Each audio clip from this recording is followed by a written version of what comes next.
Bow with me, please. Most gracious and Heavenly Father, we come to you tonight to do the county's business, Lord.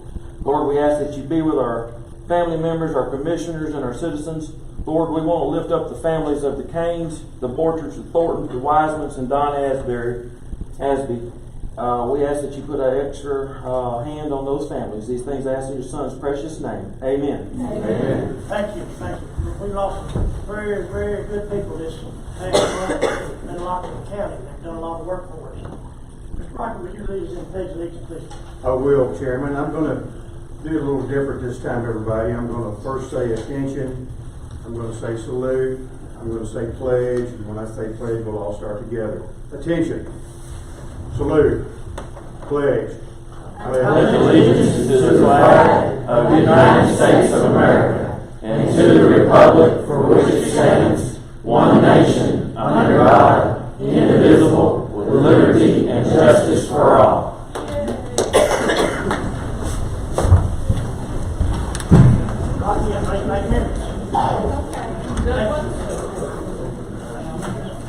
Good. I just say that.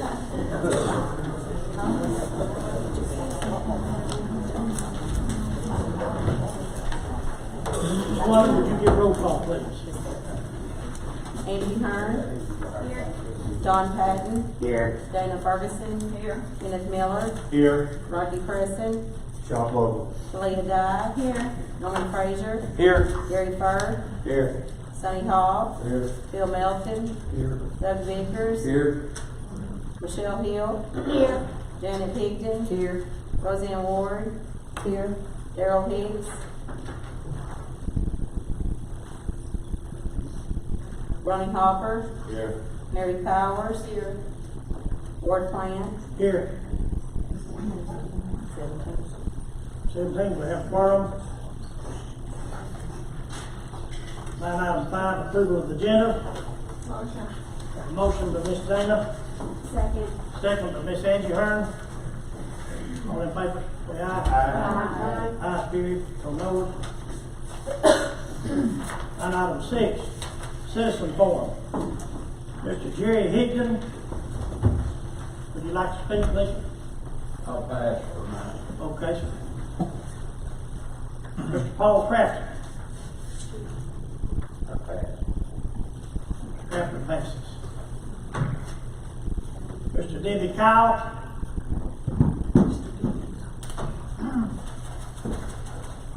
I guess I want to tell you why I'm here. I was given this flyer today on Foursquare. Do you y'all happen to get it? Not yet. Yes. Okay. I want to just ask y'all some questions. This resolution number 3, is this not the resolution that we have to do, the county has to approve every 5 years? Okay, that is stated in there, correct? We either do it every 3 or 5, but choose the 5. 5. Okay. Is the county going to reassess the property, or is it going to be through the assessor's office? Because this flyer says that y'all are going to county. It's going to be done through the state, correct? It's the standard protocol that always happens where the state basically mandates that it goes through the county office through the state assessor. All right, are y'all talking about adding a 30% tax increase to trees, tractors, boats? Is this legislative body? Are y'all talking about putting a 30% increase on boats, tractors, my trees? To answer your question, Debbie, I'm part of budget, and I have no knowledge. This is the first conversation I've had. Okay. This is rumors on this petition about a 30% tax increase, so y'all are not planning on doing this. Okay. No, it's not for open property. Okay, all right. Okay, so I don't base things on rumors. Okay, and I've been to meetings and I have not heard anything different than what I approved when I was on the county commission at least 3 times for the 5 years. Okay, that's handled through the assessor of properties things. Now, on a lighter note, Code Red is up and running. If y'all have not downloaded the app, it is free. Right now, there's about 400 people that have downloaded it. If you have any problems downloading it, it is an emergency alert system, and I advise you to please do it. I want to thank the county for doing that. Okay? Miss Debbie, I want to thank you for your participation in that and bringing it to us. Thank you. I appreciate that. Thank you, Ms. Dunn. Uh-huh. Ms. Debbie Lee.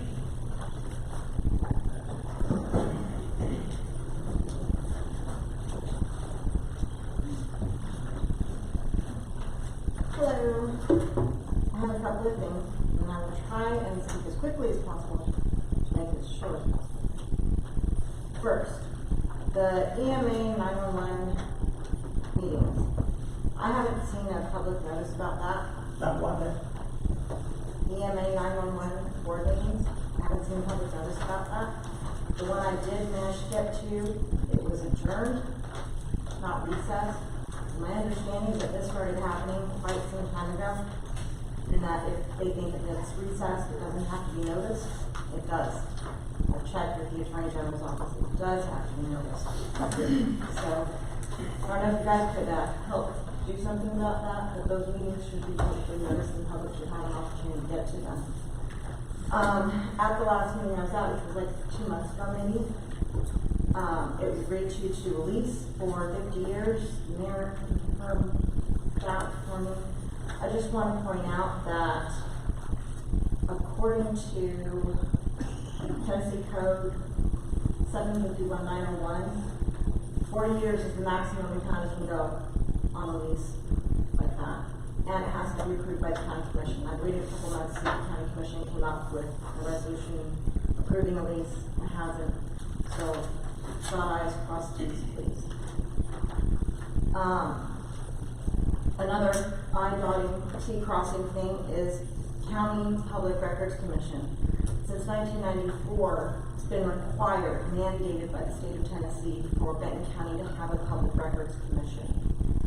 This helps protect our documents, our public records, our historical records. It's Tennessee Code 107401. It's clearly outlined who has to be on it, who can be on it, if there's compensation for it. It's very plain and clear. It's been out there since 1959. So I'd like to see that happen before we have another catastrophe where we lose a whole bunch of public records and historical records that, you know, we want to keep. Audit committee. There's a resolution out there right now to reappoint Bonnie Lovely. I don't have anything against her, but I'm telling you right now, we had this problem in 2017 when Emily Hatcher was going to be appointed. She's a public county employee. Employees cannot be on the audit committee because the audit committee audits county processes and sets in place methods for confidential informing. And this is nothing against Bonnie. She's a lovely lady. I didn't know she was on the audit committee because I kind of been down and out for a while. But it puts the county at risk of an audit finding and so forth to have a county employee on the audit committee. It is what it is. Sorry. Which resolution was that? Number 4. Thank you. And finally, on resolution number 2, Rocky, are you going to be withdrawing this resolution today? I'm sorry. I heard a rumor that you're going to withdraw this resolution, and I prefer to ask straight out. After we have a conversation about that subject, I'm going to remove it. I want to have a conversation tonight on waste management, and I'm I'm satisfied with the conversation on the road draft resolution. Okay, so I'll speak on that. That's what I want to say for my longest friend. Has the entire commission read the entirety of the letter that's attached to that? And have you read the entire appellate decision on that? Okay. Not as completely as it needs to be. Not as completely as it needs to be. I encourage you to do that. The last 2 pages specifically, the last paragraph, here's what they said, specifically regarding the host fee. It would be reasonable to conclude that a surcharge collected by Waste Management from the disposer of solid waste does not violate the host agreement, by concluding that such charge is, at least in form, imposed against the disposer and not imposed against the H&W or the landfill. However, I love these howevers, a reasonable fact finder could also conclude that such a surcharge is imposed against the disposer and H&W because the surcharge would not simply affect the disposer but would impose a cost on H&W's business, regardless of whether it was collected from the disposer or from the landfill's tipping fees or what have you. If, and of course I'm paraphrasing, we'll get through this quickly. If the surcharge was collected from the disposer of such waste, such that it is accounted for separate from the landfill's tipping fees, the surcharge would initially increase the total cost imposed upon the disposers of waste, which would create an indirect cost to the landfill by affecting the total quantities of services provided by the landfill. We're talking, the bottom line is, what he said in here was, it might not violate the host fee. Might. And the rest of it said, well, let's make this change and go back to trial. So you do this, you're pretty much guaranteeing it's going to go to trial. Are you ready to put that kind of cost? As soon as we will discuss that in later matters. I still have to finish what I'm saying. You've got 3 minutes for your 3 session. minutes? Really? Yes, ma'am, that's what's going on. But I'm just trying to say we're going to be a long time here, and I've got several names. Well, if And you. this is going to be brought back Okay. up. What's going to be a long time is the impact of approving that resolution. Please consider it very carefully. Debbie, Thank you. one thing, we do have a records committee. I can get with You you. do? Great, I'm I've on. asked about it, and I've gotten nowhere. Okay, if you want to give me. Who's on the commission? Is it a committee or a commission? It's a committee. It's a committee, okay. Double check the statute. Double check the statute to make sure everybody who's on the commission is on it, because it's very clearly laid out, and it's supposed to be a commission that's appointed. And I just want to make sure that, Thank you, Ms. Debbie. I'll get with you, sorry. Ms. Hopper? Earl Hopper. Ms. Hopper. These extra. Please do get up here, get to hurry up. Don't get me in trouble. For transparency, I am related to Commissioner Ronnie Hopper, so, but my views are my own. As I'm sure you are aware, Governor Bill Lee has declared that Tennessee will accept refugee settlements, completely disregarding the views of Tennessee counties on this issue.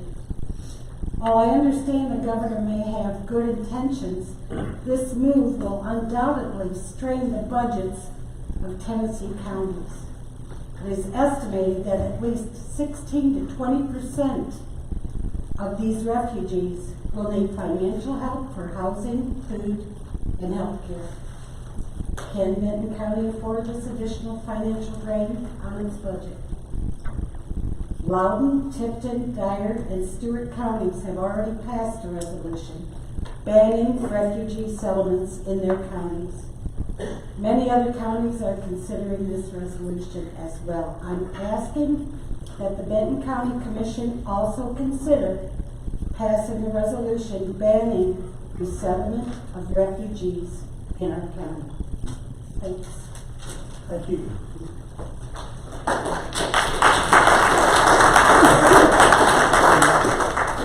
Mr. Ryan Hall, would you like to come up? I think some of these people like to hear what you've got to say tonight. Yes, sir. This is all due to your tax every 5 years? Yes, sir. Thank you. I'll try to be as quick as I can, but I do have several things just in the spirit of trying to clear up any confusion. I understand reappraisal is nobody's favorite subject, including mine, but it is a complicated process that is 100% dictated by state legislation and state law. So anything that Benton County is experiencing this year and moving forward will be dictated 100% by state legislation. I can assure the people that our neighbors in Henry County, Carroll County, Decatur County, and across the river over in Houston County, all of those counties are going through the very same process that we are now, and will be voting on resolutions similar. It will be differences based on their county and parcel counts, but will be the same thing as with this resolution that I brought forth tonight.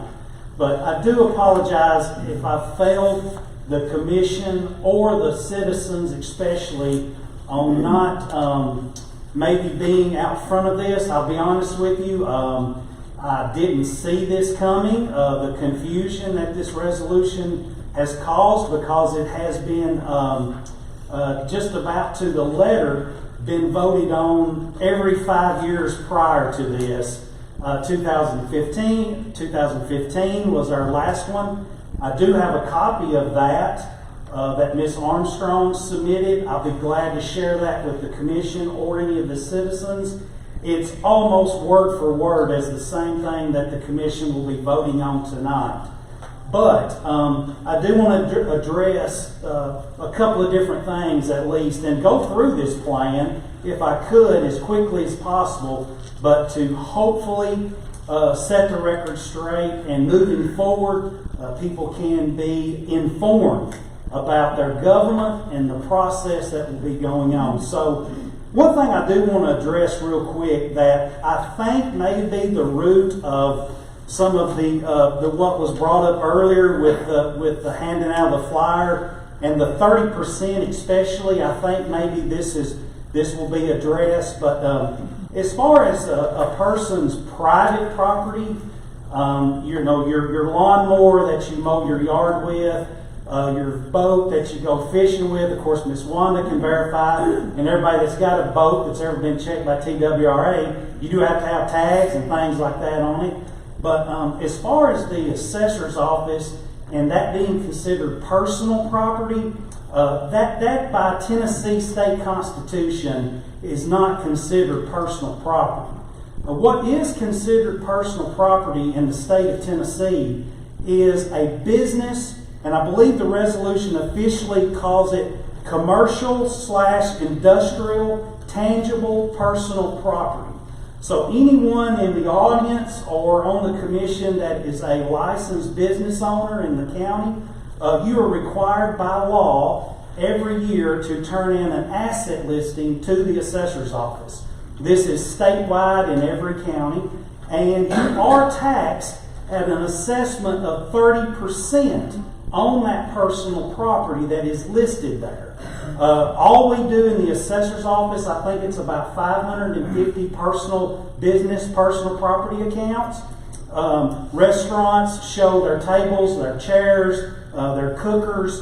Our largest personal property account, I believe, is valued at an appraisal of $3 million, all the way down to someone that's operating a small business with $1,000 or less. I think a $1,000 account is $7 at our current tax rate is what they pay in personal property tax. But as far as a person's private property, now, a lawnmower is taxed as personal property if you're doing a licensed business as that. We have several licensed lawn care and stuff like that. People landscaping businesses and stuff like that. But someone's tractor that they bush hog their field with, or they mow their yard with their lawnmower. Please do not be confused on that. Now, there are other states in our nation that do tax utility trailers, lawnmowers, things like that. As far as I know, the state of Tennessee has no plans on doing that. We have a lot of people fleeing those states and retiring and moving here to the state of Tennessee because overall, our taxes are considered pretty fair when you look at up north in California and stuff like that. And you can talk to anyone that's moved in on that. So I hope that I cleared that up with the personal property issue. Yes, ma'am. And any questions, I'll be glad to take them as we move along. I heard that trees. Trees? That you would be assessed if you've got, what, big old tree. Mhm. You know, those trees, that you would be, that is under this, you would have to pay personal property on it, put taxes on it. That is not true. Thank you. Now, your land that your trees are growing on is taxed as your house that you have on that land. That's all. I think everybody pretty much understands that. But the state doesn't even consider if you've got virgin white oak or if you've got clear cut. It's the dirt that is appraised. So no, ma'am, no trees, tractors, lawnmowers, baby strollers, anything that you have, your TVs in your home, nothing is being taxed personal property and will not be taxed unless your state legislation on Capitol Hill changes the state law. Nothing here in Benton County, even if we wanted to, we couldn't. And we do not. So. Question I have, sir? Yes, sir. As far as a small business person goes, don't y'all have an outside company that comes in instead of you personally? Usually that goes and does those assessments. The process with that is the taxpayer, the business owner, is required to turn that schedule into us. The way I have personal property audits set up, the state pulls those every year, and the dollar amount has to be appraisal of over $100,000. So this is our bigger companies in our county. We're not interested in harassing small companies or anything like that. But if you do have what is considered a large account, $100,000 appraisal or above, you could be randomly selected for a personal property audit. That process is contracted out by a company that most of the counties in the state use to conduct that audit. And their headquarters is in North Carolina, and they got a division in Murfreesboro.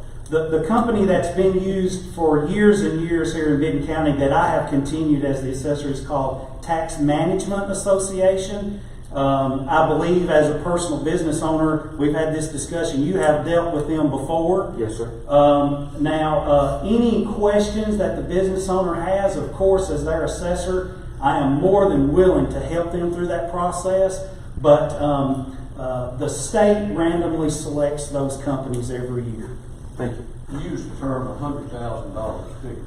Yes, Is that land, building, is that just? No, sir, that's just personal property. Personal property that Yes, puts sir. inside the building? Yes, you have two taxation brackets. Real property, which gets us all, that gets my house and your house and things. Then you have personal property, that's only deals with businesses.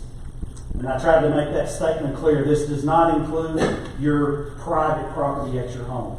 Only licensed businesses in the county. And we usually work pretty closely with Wanda's office on business license and stuff like that, on how we add new business. Of course, if businesses close, we take those off, and that's an ongoing process. I have an employee, it's not a full-time job, but I have an employee that splits that responsibility. There's certain months out of the year that we are really busy with personal property. Companies are required by March the 1st to turn that schedule in. So it gets busy around that time. But that's only dealing, personal property only deals with businesses. That's why it's listed as commercial/industrial personal property. They just need to rename that, and it would eliminate so much confusion. You have to talk to your state legislatures on that, but Any more questions? I'll be glad, we can take this as long as y'all want to. I know everybody wants to get on with the meeting, but I want to get all this clear, and so maybe moving forward, we can, anyone from the Anyone from the audience? audience got any questions, would like to ask? Not Yes, ma'am. Go ahead. Okay, one question. I know that it's been said a lot and by you that there's no changes in your resolution and the one that we had 5 years ago. But there is quite a bit of different language in the two. How come we didn't just stay with the one that we had from 5 years ago that Ms. Armstrong? Well, I'm not sure exactly the wording, but everything that I submitted to you, the state people hand delivered me this year. So I did not key any changes. We did not make any changes here on the local level. Our parcel count, and I'm going to go through this kind of as we go on through it because I do want to get some specifics here. Our parcel number changes. It could change daily. People want to split their parcels. They want to combine their parcels. The generic wording, maybe that's what you're talking about back here in the back. This is not anything specifically for Benton County. This just states, and you can imagine across the whole state. Can you imagine what the reappraisal process would be like, and the commission would have to get straight on in Davidson County or some of our bigger counties? So. The plan that puts in place tonight that you're voting on simply lays out, and I'm going to go over this, the order that we have to fulfill our requirements that is dictated by the state. Does that answer it? Well, yes. I mean, I'm still saying that there are different wording in the previous one and the one that you have here tonight. One other For question. instance?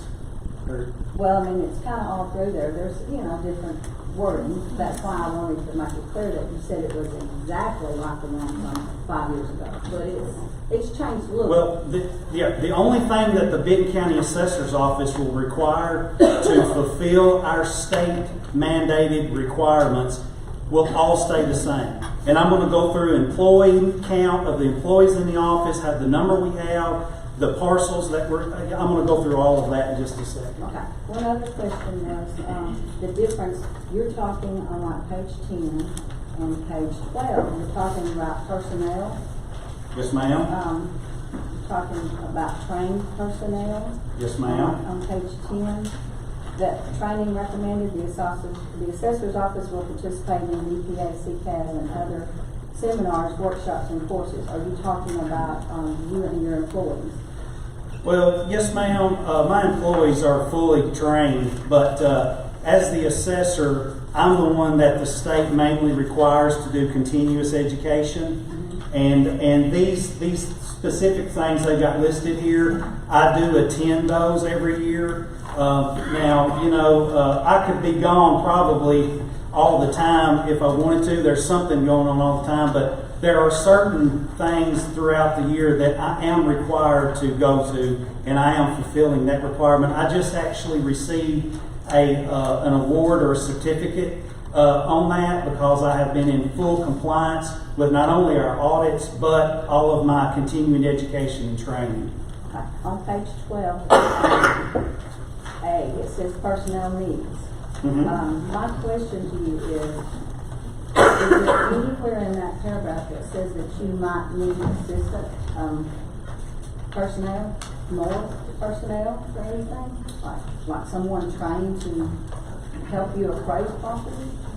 Well, the only time that I ever ask for a DPA assistance, and I'll give you an example that's coming up, the Love's truck stop that we've got going in, some of your really big high dollar appraisals, that's a potential high appraisal on, I will ask the state's help on that because that company can appeal that. It can be a very long process. So especially with the Love's truck stop, there's a little bit of the parking lot that's going to be in Decatur County. So I want to actually involve the Decatur County assessor in that. So if I do deem that for the best interest of the county, But as far as someone's house or their shop or something like that I will go out and measure, I do not ask for any assistance on that in that situation. So you're saying nowhere in this says that you would hire any extra personnel in your office?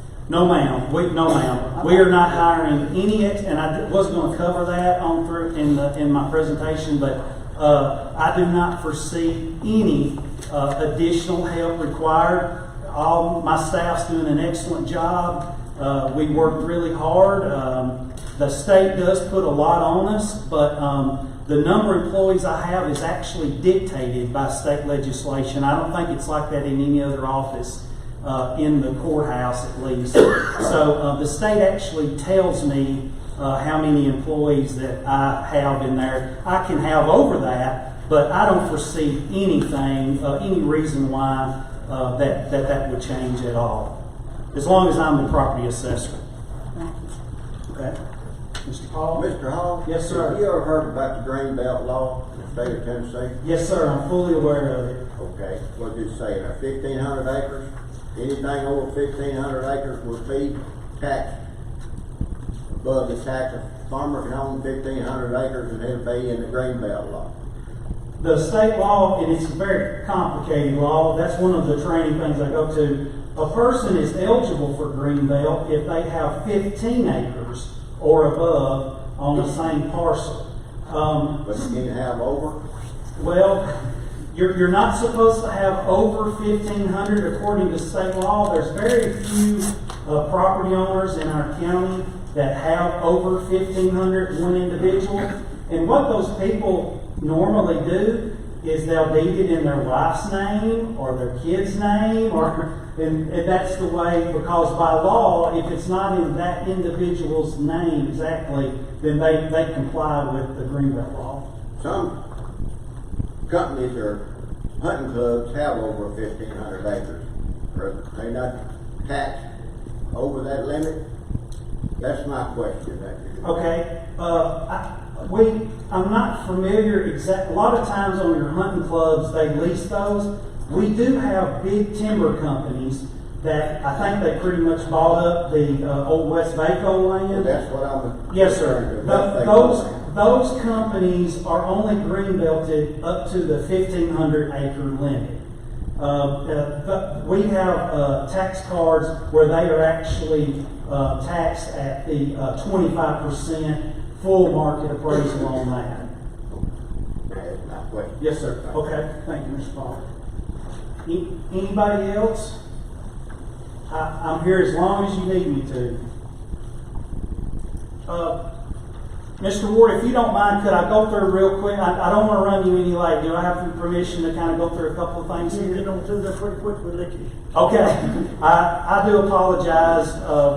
I just want to try to, and I'll be glad you can come down to the office. Anybody, our doors are open anytime. Commissioner, I want you to please come in.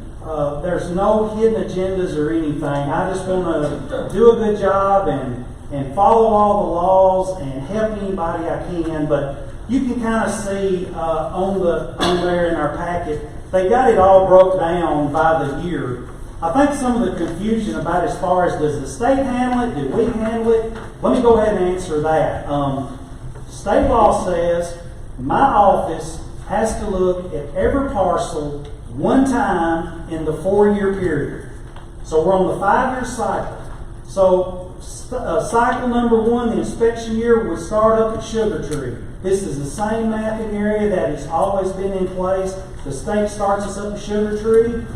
We're required to pick up new houses during this time. We're required to tear anything that's been removed that might not have been reported to us. The state says that we have to look at every parcel one time. The county does, myself and my 3 employees, one time in between when they come in the 5th year. Okay?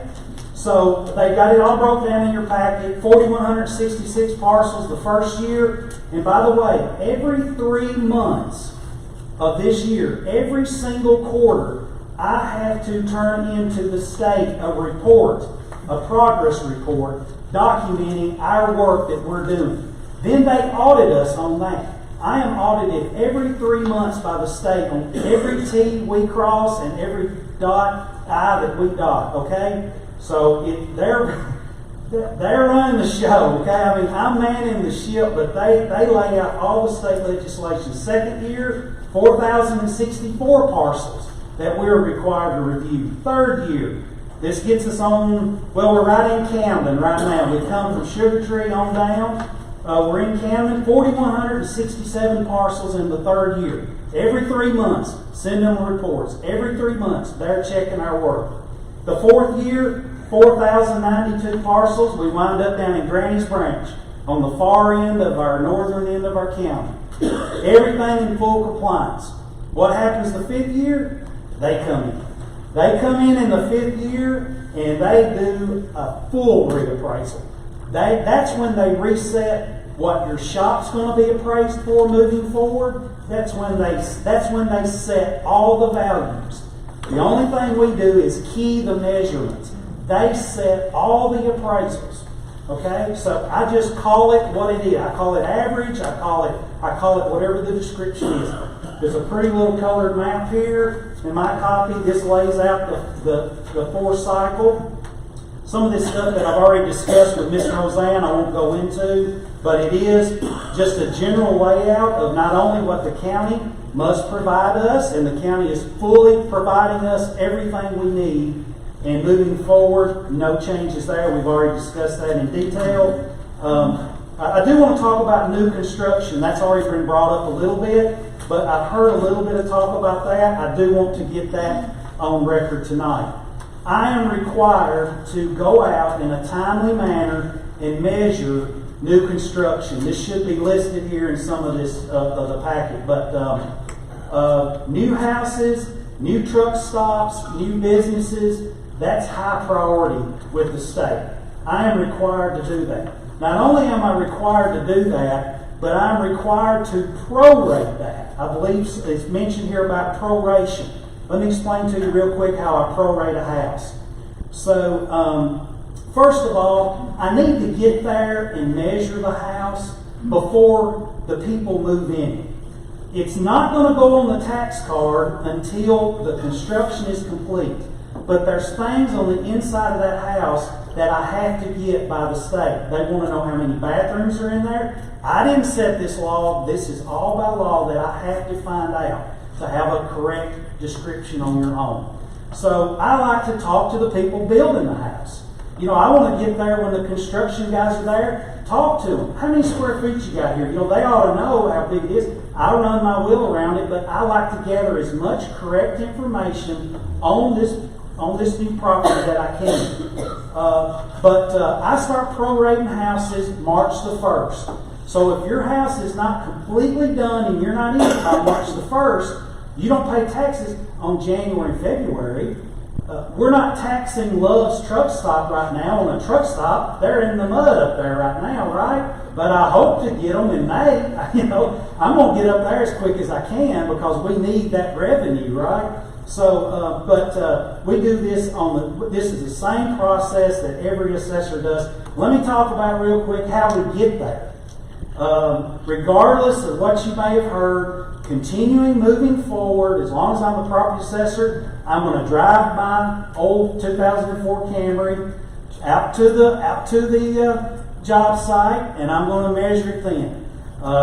We use our own personal vehicles. We're going to continue doing that. It's only got 170,000 miles on it, so surely it's good for another 100. But we're going to continue to do that. No changes there, regardless of what you may have heard. Everything stays the same. No changes.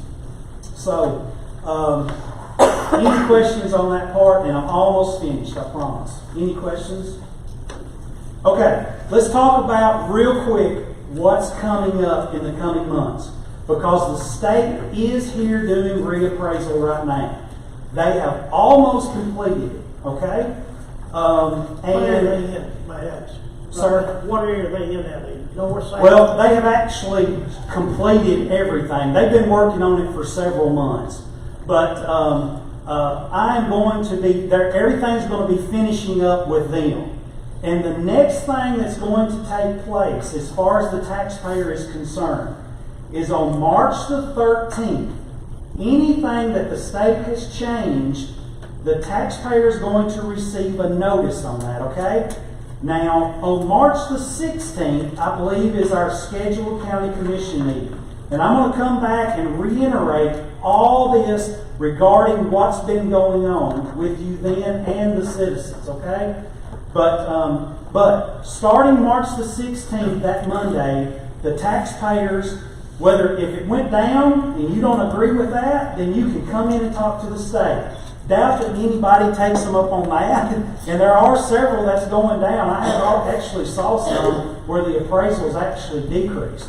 There's going to be some that go up. That's on an individual basis. They have flipped every card and looked at everybody's parcel. Big commercial, riverfront, farmland, everything.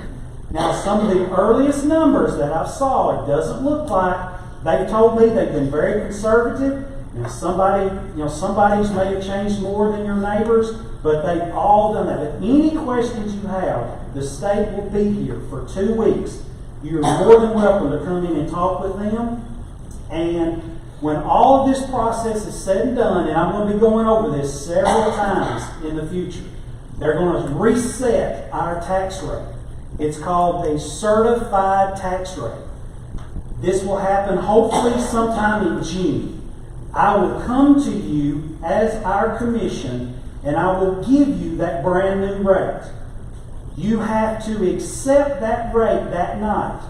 If you want to change that rate by 1 penny, you have to hold a public meeting on that. And this is where the citizens will be able to come. This is where you need to talk to your citizens in your district, let them know what's going on, keep them informed. And any property tax increase that the county has this cycle year will be based on how many pennies you go up from that state set rate. And this is something that I will be making sure all of you understand moving forward. You've got a very difficult job. I would not want your job. You probably wouldn't want mine, but funding the county is very difficult, and our budget committee especially. But if you need a tax increase this year, reappraisal will not give you a tax increase. You will have to go above what the state rate gives you to accomplish and balance our budget. Okay? Thank you. I'm so sorry I've taken a long time, but it's very difficult, and I will be back before you moving forward. Ryan, I'm going to ask the audience, does anybody have any questions before Mr. Ryan leaves? I know some of them signed this. Yes, sir. Yeah, just one question. Yes, sir. Last rate set by the state. In 2015, Ms. Armstrong gave the county commission at that time a rate of $2.81. And what do we pay? The rate that was set after the commission met, we lowered our rate at the time from $2.99 down to our current rate at $2.95. That was actually a 14-cent tax increase that year, not a 4-cent decrease. Right. Okay. Okay. State comes in, they tell you what surrounding counties are. They say, hey, you charge this amount, right? So in all actuality, we probably got about 14 cents to play with if the state did take ours up or not. Well, no, sir. What you'll have to play with is the state will give you the rate that I give the commission in June will be as close as the state can get it to bringing in the same tax revenue as $2.95 gave us this year in last year's budget. Right? It's 284, right? It's $2.95 is our current tax rate. Right, but the state said 284. In 2015, the state said $2.81. 281. So we are paying a little higher than what the state. Well, the county commission raised taxes 14 cents. Yeah, things are different. I understand. Right now we're paying 14 cents more than what the state mandated in 2015, right? Yes, sir. Now, the county has not had a tax increase since that time. Right. And also, let me throw this in, like the Love's Truck Stop and all the new construction. All of that new tax revenue that we gain, right, off of new construction, and you're gonna help with that, with your new commercial building, any new construction, that's on top, the county gets that on top of this, right? So that's all new money that generates every year with new construction. But that new construction ain't gonna make, you know, retiring people that live here, ain't gonna make their home prices or their home value go up. Of course, you say, you know, appraisal fees, you're paying $284 on $20,000, and hey, and your house is worth $25,000, taxes gonna go up. So, I mean, with all this new construction, I kinda almost got that, thinking that new construction is gonna make, Granny Jane here, you know, she's been living here 40 years, and just because something else new comes in, she's gonna have to pay more taxes. That ain't gonna happen, right? No, sir. No, the only thing that, the only thing that determines how much an individual pays in taxes, there's a three-part formula. The appraisal, which is set by the state, the assessment, which is state law, 25 residential, 30 personal property, 45 commercial real property, and then the tax rate set by the county commission every year. Yes, sir, that's the formula that determines what I pay and everyone pays. Now, you know, we welcome all new construction. We want to grow and we want to build. Oh, yeah. But and I'll say this about the state resetting what your home is worth. They set that based on the sales that came in through our county, what houses and stuff is sold for from 2015 until now. And we have a really strong market. Like I said earlier, we have people moving here from all over the country. And a lot of times they pay too much because it's so high where they're coming from, you know. But that's all, you know, that's between them and their realtor and the people selling it. But all of that goes into what your neighbor, what everything in that neighborhood is appraised at. Yeah, so what we got there is last year we're paying 14 cents was on the state. New commercial property ain't gonna change the value of people who live here 40, 50 years, right? But you're saying also selling a home to somebody who moves in here that, you know, we think's worth 40,000, we sell it for 100,000, it's gonna make our taxes go up. That really hurts us, you know. And as the assessor, I have been trying really hard to call that out and disqualify that to where it doesn't totally upset our natural order of our market. But there's only so many sales that I can disqualify, and then they get on to me because there's not a high enough percentage. So when stuff just keeps selling high consistently over and over, eventually that is going to affect the whole market. That's all I was asking. The main thing was like what our state mandated last year or the last inspection, we'll call it. 14-cent tax increase in 2015. We're hoping that there's not one this year. But we'll know that coming this summer. Okay, thank you. Okay, thank you. Thank you, Mr. Ryan. Thank you. I apologize for taking so long, but I hope it's fair. Got a lot of action. Okay, thank you very much. Anytime anybody needs to talk to me, please come to me. And you're coming back when? March the 16th, I will be back. We'll talk some more. Thank you. Appreciate it. Okay. Thank y'all.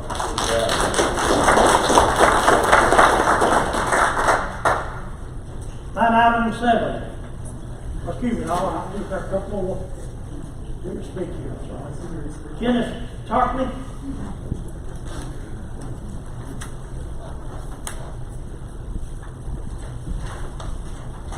Yes, it's Tapley.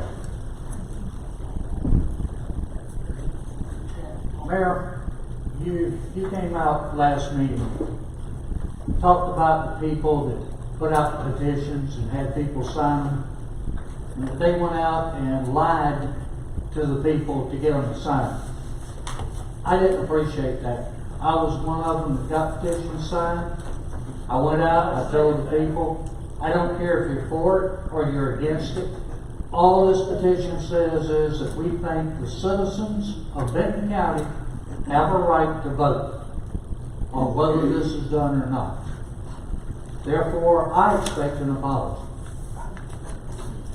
I don't think we I'm saying I'm sorry to those who didn't lie to get a signature. but I do know that there were many people who did lie. Well, I don't know about that, but And thank you. that's the way I precluded you. There were a lot of lies. I will accept that. Now, Mr. Chairman, I would like to know when our planning committee meets. I mean, we've got all these projects going on, all this stuff. I know we've got to have a planning committee. We've got a property committee that usually, what is it? Second Monday of the month. I realize the property committee. But, you know, business goes out here. If they want funding for anything, it doesn't matter what it is. They've got to have a business plan, they've got to have a forward-looking statement, they've got to have all this. I haven't seen any of that anywhere on all these projects. That should be a planning committee doing that. You gonna make I would like to say one thing, we're trying to stay out of zoning, that we don't get in people's business when they build the property themselves. I don't, somebody builds a business, Mr. Fowler, I don't think he wants to be coming back and telling what he's gonna put in his shop. I don't know what he's building, but I just hate to get in the zoning, and that's what we're trying to be, an open place where you do what you want to do. No, I'm not talking about that. I'm talking about the projects that we're wanting to do here for the farm money. We're looking at spending that much of tax revenue from the people in this county, and you don't have a planning commission? We brought that up for the last year, and about every meeting that we've been into. Chairman, if I may. Yes, sir. Mr. Captain, Norman Fraser, I'm the chairman of the planning or property committee. Yes, sir. I know that we've been trying to start the planning committee that you're asking for on these properties. We started to see in the property committee with the drawings, with the engineered reports that have been, we thought publicized pretty good, but we were trying to get the city involved, other players involved, citizens involved to make this planning committee. It's been in front of me, two times at least, to start pulling the teams together. I've asked my fellow commissioners, which project would you like to be on? This started back when we were looking at the church in Big Sandy, okay? That went away because the property didn't meet our specs. So we have been trying to put that planning committee together. Holidays has caught us and this petition has caught us. So now we're coming back after the holidays, and we'll be starting taking another look at that in the near future. And we'll be accepting names from the citizens. Well, the projects are going to move forward. They should, but with a planning committee that Yes, can sir. look at everything and put everything together and present it to us as the citizens. Yes, sir. Please come to meetings. Please. I'm here. Thank you. I'm talking about property. Thank you. Thank you, Mr. Thompson. I'd like to pass a resolution that we put it on the ballot, let the people vote on it. I don't want a mobile home next door to me. Let the people vote on it. Don Patton. Ron, okay, yourself. I'll make this brief and quick. If y'all pass a resolution that has been ruled on by the Supreme Court, the United States District Court, how do you get that repealed? What's the process? There's the county law. I'm basically talking to you. You're the county attorney, right? I am, but I don't know. If the old commission passed a county law and it's in effect, and it's been ruled on in the district court and the Supreme Court that it's unjust, it violates people's rights, and there's all different stuff that's already been ruled on that's illegal, how do you get that repealed from this county commission? When you say reappealed, I'm not sure if I follow. Taking out a law where it's no more used. Well, it would already be out of law if it's already been ruled upon, but if you're talking about when they're talking about in the letter, it said there might be another way to pass a new resolution to get it re-looked at again, that's a whole new case. That's not reappealing something from 1998. That's passing, if I know what you're talking about, that's talking about passing a new resolution that a future case, if one is filed, will determine whether it's valid or not. So if I'm understanding your question, you're referring to some of this information we talked about just a few minutes ago? No. You're not referring to that from 1998? Okay. Then I don't know what you're talking about, 'cause that's the only thing I know that's talking about. I'm just asking what the process is. Okay. Do I need to bring the court papers up where it's been ruled on? They still gotta do it. Are you wanting to challenge something? Is that what you're asking me? Because if Yeah. you're asking me that, then you need to speak to a lawyer for yourself. As a No, county attorney, I I mean, don't I should be able to come to the commission, go to the court papers, and they make the decision, and I shouldn't have to go out and spend thousands of dollars of my own money. Every time you talk to a lawyer, it's money, money, money, or go talk to a lawyer. Right. But if That's you're why we wanting- have a commission here, open Well, commission. the commission is not a legal body for like a court. I mean, it's just they pass, resolutions. If you're wanting to challenge a resolution of this body, you need to speak to a lawyer to get advice. I can't advise every citizen in the county regarding the law. I'm advising this commission. Well, I thought I'd come up and ask that question, I didn't get an answer. All right, thanks. Thank you, John. Mr. Buck Carter? Mr. Gitchy? I'd like that to be pretty short and sweet here. I talked to the property committee, I talked to the highway board this past week or two, and December the 16th, you people may not be aware, the highway department flooded back that deep. And every time it rains, we fight this down there, it gets in the shop, we have to time. And we have located some property that we think will be suitable for the highway department to be moved to. We're waiting on an appraisal now. Should get it sometime this week. It will suit our needs very well. And we've also teamed up with the school. We're not advocating anything to happen, but we're trying to look down the road 20, 25 years. One of these days, the county's going to own the school buses. They're going to have a place to work on. Let's go ahead and put these two folks together in one building. If we do something now, 20 years down the road, they're going to need one. They're going to spend another $1 million or $2 million or whatever. But we have talked about this for several years. I think it's time.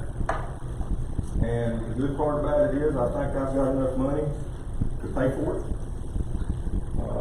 We've been saving money for several years to build some projects. We just got done with $1 million project on the bridge. We're going to get a lot of that money back. I think we're going to take some of that money and purchase this property if need be. We're going to negotiate this. I'm not going to give the guy first thing he asks. Okay, I'm kind of frugal with our money, but we're going to look at it. I can't guarantee anything. There might be a lot of work done. We need to put a fence around it. We need to secure it. We need to put the security in, which is not there now, but it is a very doable, a lot of potential. High and dry. It will not flood. Guarantee you that.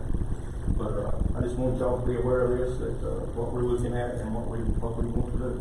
Mr. Carter, to pique my interest, and I guess I have to ask the question, where is the property? It's out on 70 bypass, Terry Truck, which is a good location. It's easy to get to. Like it is now, some of our vehicles, we have to come through town, get through town with some of these things. We're coming out on a big road. We don't have to worry about falling off in the creek across the road. We've got vehicles that are so big now that we can't hardly get in and out. We have the shop we're working in right now was built in the 40s. We put one truck in there, we're full. There's a lot of things that we do. I have to send out a house, have to send somewhere to get work on. We can't get it in our shop. We can do a lot of in-house stuff, I believe, if we have a place to work on things. And just want y'all to be aware of what we're trying to do and trying to move forward. So you think you got the money? Oh, yes, I think so. I think we can purchase it and do some renovating, and I think we can. We're gonna have to see what this appraisal comes in at, but I think it's gonna be okay. It's kind of what I've seen, but I'll be talking back with you whenever we find out a little more information. Okay. We're gonna get the school to chip in. Yes, yes. I talked with the property committee at the school board and last week, and they're on board with it also. They have no problem. But like I said, we're not advocating the county buying these school buses. We're not trying to put these people out of business. We don't want that, because I sat on that school board 14 years, I know what it costs to run that thing, and they're doing it cheaper now than we can do it in-house. So I want to, Yeah. I'm not advocating this, but I know it's gonna come one of these days, and let's get ready for it. That's what I'm thinking. I hope not. I hope not either, but, you know, who knows? But anyway, we also run a little bus service to Mark every now and then. We have to cover for someone breaks down, we have to take a bus to them. We have to have a CDL driver now drive an empty bus. No one can just look at get in and drive it. So we're helping with that some. And if we have enough area to keep a bus or two there where we're at, we're that much faster about getting things done. So, any questions? Comments? I'll say thank you for your information. We're gonna do the best we can. Okay, thank you. Thank you. You know, I like to say, I know a lot of you come here for property thing, but I'm glad to see our seats full out here tonight. I wish that please invite you to come each meeting, because it's, last night I got that information, and some of this is given, you don't get it unless you're here, and please come and attend. It's good to have a relation that we talk back and forth, so you're aware of what's coming up. Mayor, would you like to? Let's see. Okay, I got that check on it, I'm sorry. Commissioner's Court. Good talk. Just a few things to talk about here real quick. First of all, I'd like to ask the commission to consider a resolution to reject refugees, as my wife has already talked to you about.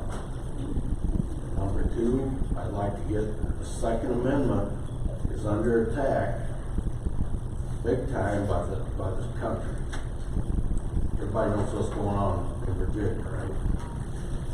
So what I would like to do is get a resolution together as soon as possible to make this a sanctuary Second Amendment county.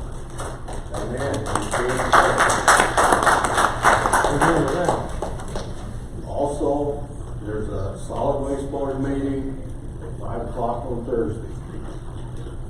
I urge everyone to be there, because we've got a lot of things to talk about. I've got a new resolution I want everybody to go through, and before I present it, I want you to look at it and decide if there's any changes before we get up here and waste a lot of time making changes, amendments, and all that stuff. I'd like to get that done before.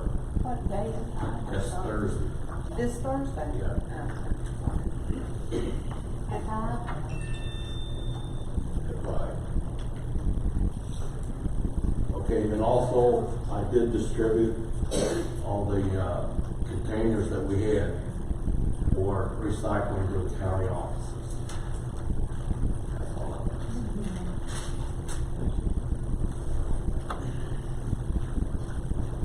Anyone further? Yes, Ms. Roseanne. Roseanne Ward, 5th District. I've had some people come to me and ask me about the problem with the magnesium chloride from MagPro. The stuff seems to be, reaching out pretty far to different communities. And I've been asked why there's not something that has been done about that. And from what I understand, it's like they release this stuff sometimes around 11 o'clock at night, from 11 to 1 o'clock in the morning. And it's pretty bad. I've had people say that they find it on their cars and stuff that's out in their yard. So I don't know who would check on that. I'm sure it's got something to do with EPA. So the citizens are concerned about that. Just like to see who we might get to find out something about it. Roseanne, I believe the sheriff's department or the highway patrol actually had to go out and block the entrance to the road 70 off because they couldn't even see. It settled on so low that nobody could see. They tried to go wreck. Couldn't see the buildings that didn't have a visibility. I'm glad you mentioned that. I was going to say that and I forgot. So I'm glad you brought that up. I heard that. So it is something that It is very bad for. And I think the mayor's kind of where I think he's going to talk, but I'll let him turn on that one. Go ahead. Mr. Carr, a few years ago, going back to what Roseanne was talking about, the smoke and stuff, they're notorious for doing this on weekends and after hours. So I called the state, and I got the runaround from there. Here's the answer I got from the state people. I asked them who monitored that out there, and they said that MagPro monitored it. Okay, that's like putting a fox in a hen house. But the state said that MagPro monitored this, okay, and they're meeting all the requirements, okay. So I told them that they need to come out here on the weekend or early one morning to do a air sample. And the answer that I got from the state again was, we don't work on weekends and we can't do it while it's misting or raining. And that's the answer I got from the state. So I seen that as a payoff deal or whatever. You know, but that's exactly the answer that I got. And that's been 2 or 3 years ago when this happened. I'm going to share with you what EPA has told me about that. I complained myself because that's my district. I got a response from Matt Massey from the EPA that's in the Jackson office. They have had 30 complaints since 2009 against MagPro, and the issue has been a notice of violation and action taken against the facility based on the findings during those site investigations. They recently done they did not tell them they were coming. They showed up. They talked with John Hack and owner Joel Jordan, the plant manager. They stated that they were planning on ceasing operation the following day on 7/9/19 in order to conduct repairs to the scrubber, which is welding. Mr. Jordan provided purchase orders and the contractor correspondence noted repair work to the scrubber by company Max Steel, which is their neighbor, scheduled for 7/9/19. A spray nozzle to improve the performance of the scrubber has been moved to 7/3. Mr. Hack informed the APC that the plans for the future call for the installation of the clarifier, which is the mist eliminator, the fog that we see. The clarifier will be located after the air leaves the scrubber before hitting the blower and then stack exit. In regards to my August 13th complaint referral from EPA, responded on site unannounced on August 15th, and they performed a visual emission evaluation and found them to be out of compliance once again for exceeding their permitted occupancy elimination. Another notice of violation has been issued on the facility as of 9/17/19. It appears that MagPro will no longer be considered a true minor source. The change to different classifications will involve more permit conditions than their existing true minor permit. Please be aware that these permits change and the corrective action steps will not be an overnight process, but it is in the works. They are working very hard to remedy the non-compliance of MagPro. So, it is being looked at. It is. But I just wanted to let everybody know. Thank you, Ms. Scott. Yes. On MagPro, just a couple Sunday nights ago, I remember, the gas was so bad, it was zero visibility. They had 2 accidents and they shut the road down. Now, that's out here on Highway 70. Now, who's gonna be responsible if somebody gets hurt in an accident or killed?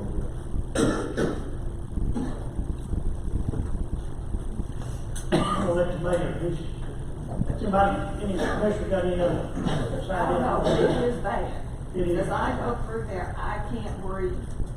And I go to the restaurant every morning. And it Sometimes you can't is see it. bad. Huh? Sometimes you You can't can't see it. see. And then it smells so bad, you're holding your nose running into the building because it stinks. You can't see it, you get right in, it's just zero And then- visibility. Yeah. It's all the way down here to Silver Lake Place one night.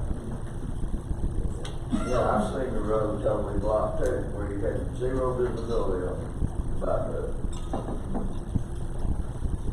You don't wanna see it, don't look. That's the way MagPro looks at it. Well, I really want to be with somebody driving, not looking. honey, they come complain to me one time from burning brush pile, and I said, go with me, I own that CSC recycling.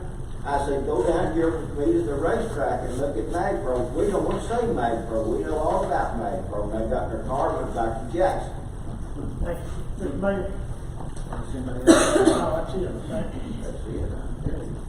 Thank you very much. Of course, there's a lot to address, and I'll try to address it. I will say before I get started, just like Mr. Tackley, I'll say this, I'm sorry to Mr. Tackley.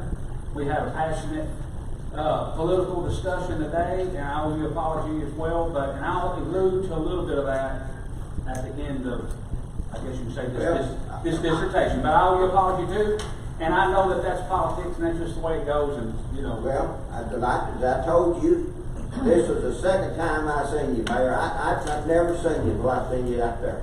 And I'll say a little bit about that a little bit later, but I just want to start MagPro first. Unfortunately, this is on a public forum right now. So if we had things planned for MagPro, the cat's out of the bag now a little bit. But I will say that I have had multiple complaints on MagPro. I think any of these commissioners that know me know that I take the bull by the horns and I run with it.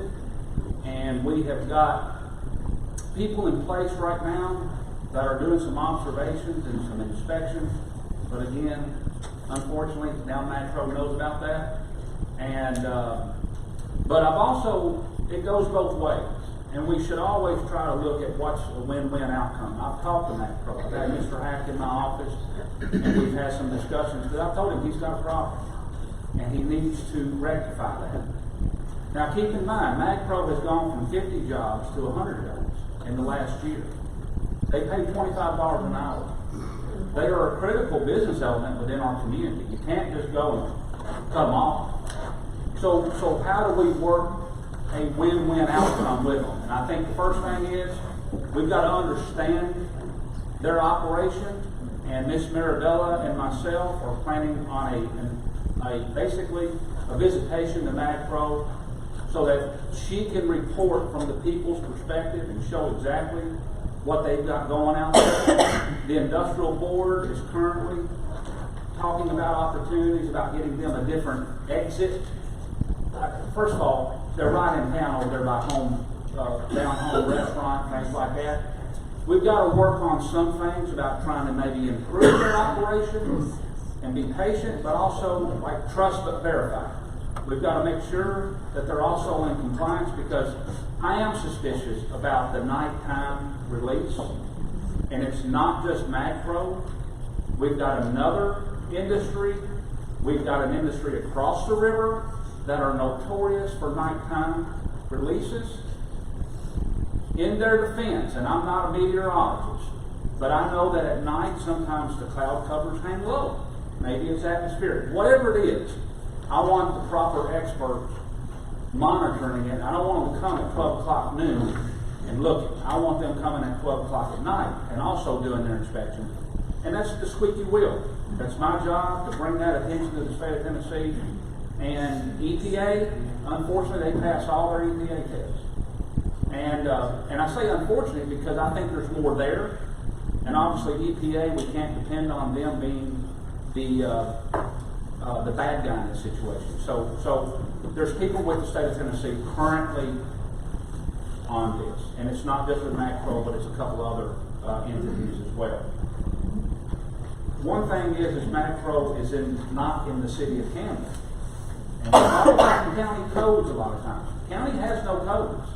We don't have a lot of teeth that we can put to some of these environmental laws that we should have. So we are dependent upon calling the attention to the state or calling it to the feds, because the county has no enforcement arm.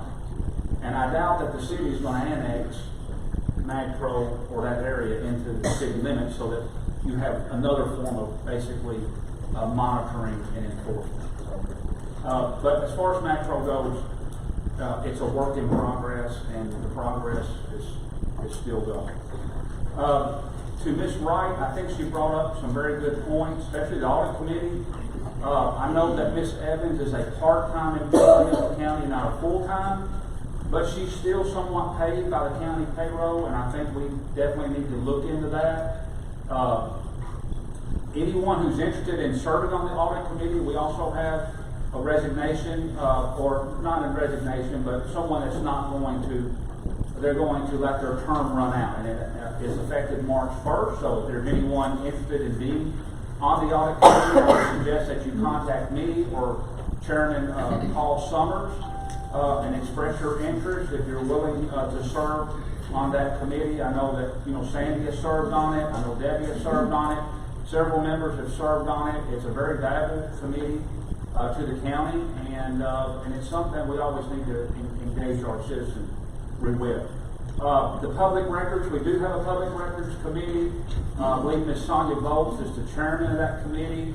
Wanda sits on that. A member of my office sits on that, and we try to go over it quarterly, but definitely once a year we have a thorough review of our county records, and we archive what needs to be archived and store them according to the TCA statute. Ms. Wright brought up a great point about waste management. The surcharge, we can invoke a surcharge, but you've got to be very careful in doing some things, because waste management, I want to see them as a partner, not an adversary. They've got contracts that they have to honor as well. And if we invoke a surcharge without somewhat proper discussion and a long-term outlook on that, it could affect their contracts. And we've got them budgeted at $700,000 a year to our budget this year. Now, I will say they're running $50,000 less than at this same time last year.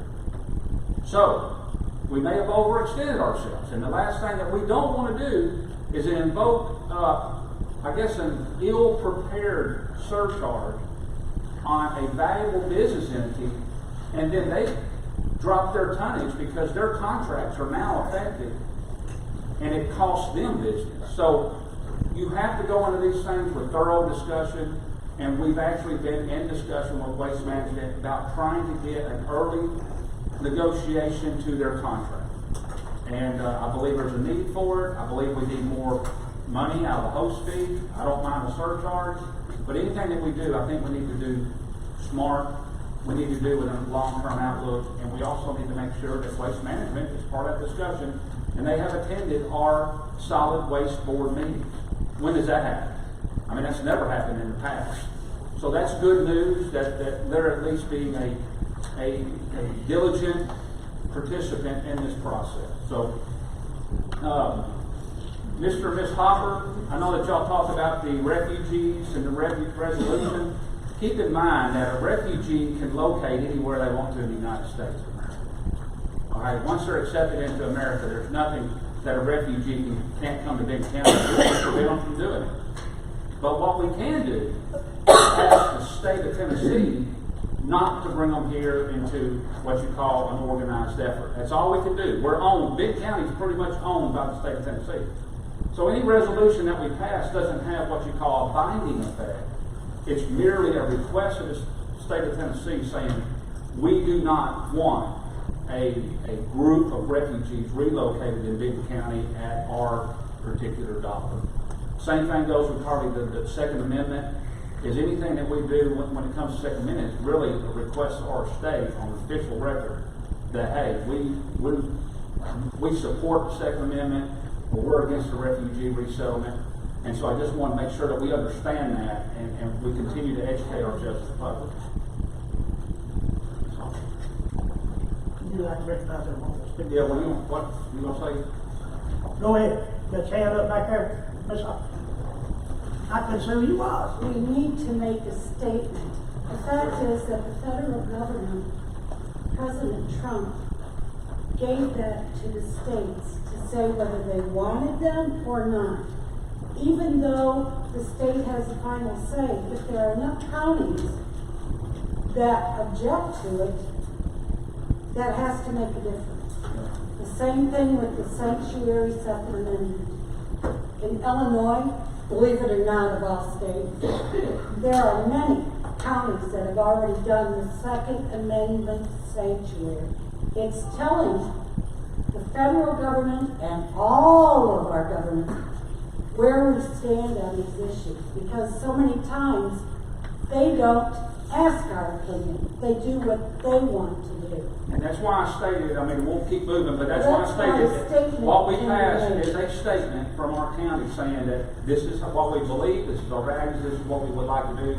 And believe it or not, there are resolutions in the mix of being drawn up right now And because I'm sure Governor Lee needs to think about that, because he's going to be a one-term governor. well, we've got this currently in the works. And one request that I had to the ones that are going to bring this forth next month is that Benton County puts forth one that's not a cut and paste type a deal, that we do one uniquely Benton County and we do it one where people want to copy our resolution. So we've got that in the works right now. So look at it probably coming up on the agenda next month. Let's see. Now to Mr. Tapley, and I know Mr. Crafton and the issues that we were talking about, just on the assessment first. You know, I guess part of the frustration that lies is that I know when we go through this process every 5 years with the assessment, okay? And Mr. Hall gave an excellent description of what that process is. And so the last thing we need is for an ill-informed or ill-educated populace acting too prematurely and running out there and telling you this is going to happen and that's going to happen and this is going to happen. Because just with this assessment, I believe your taxes were going up 30%. I don't even know if that's legal. But those type of statements, first of all, are wrong. And we shouldn't be rushing to judgment and making those assumptions and going out there and telling the populace this is what's going to happen. Because if anybody knows, the county mayor knows. Okay, I hear it all. And just like with the petition on the bond, you know, I do know that there were multiple lies said. And I do know that people said your taxes are going to go up. Now, Mr. Crafton, Mr. Tapley, I know Mr. Fowler as well. I don't think one of y'all came to my office in the 14 months that we've been discussing this and sat down and said, now, Mr. Mayor, I think this is absurd. Where are you getting the money from? What's your plan? Because this is not a democracy. This is a republic. And you elect 18 individuals to represent your interests. And I am better served as your leader to educate 18 individuals as best I can so that they can educate their constituency. However, I did my best. Have we ever had a town hall meeting in this county? Well, we had 14 of them. Okay? We had 14 commission meetings, 14 property budget committee meetings before we ever brought this to a vote.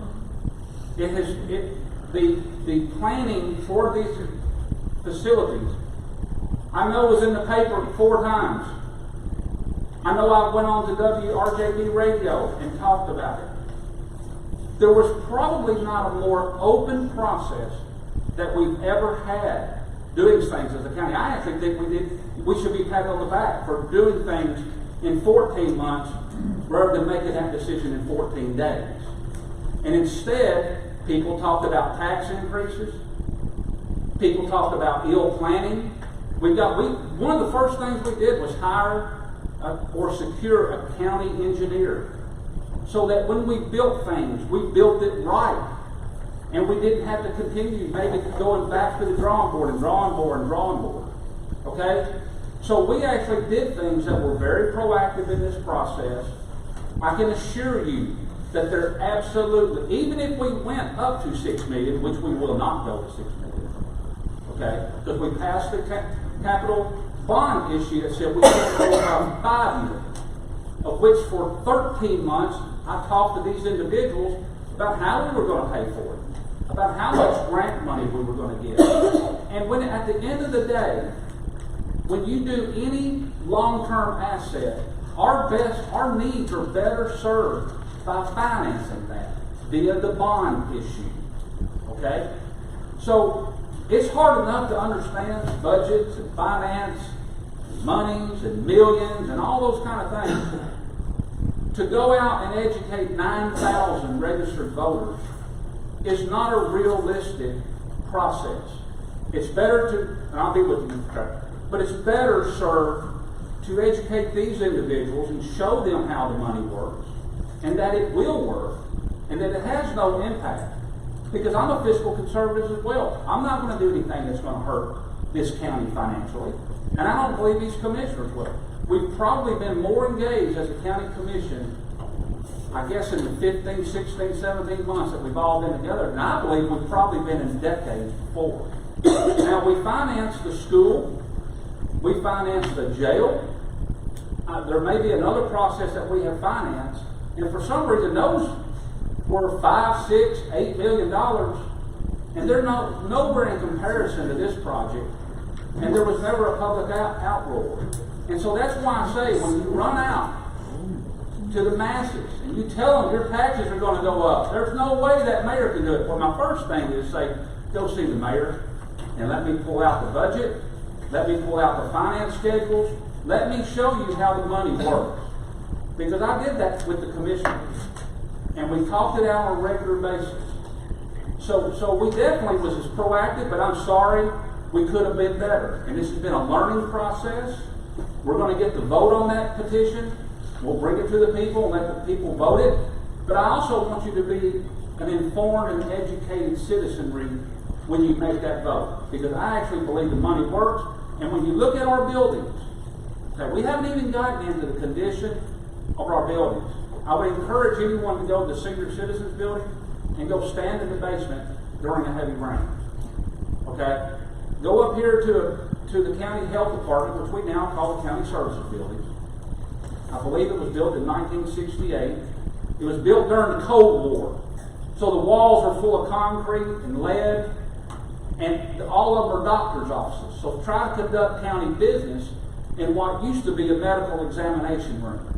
It's not smart. And we're going to have to be addressing these building issues in the coming months, if not years. And is it smarter for us to go and begin reconfiguring and repositioning our county assets and doing it smart and doing it financially wise as to throwing good money into bad buildings? Because that's what we're doing right now. And for 14 months, we discussed this about how bad these county buildings actually were in. Now, this county courthouse was built in 1974. It's not configured for today's time. The heater runs all day or the air conditioner runs all day. We're going to have to spend money on the courthouse too. And we're going to have to improve the jail on some enhancements to the jail as well. And you elect me as your leader to be able to be proactive and look ahead and say, we need to do this now while we've got interest rates at an all-time low. Our financial health, believe it or not, is the top in the United States. The United States, we are one of the most financially healthy counties in the United States. That's debt per citizen.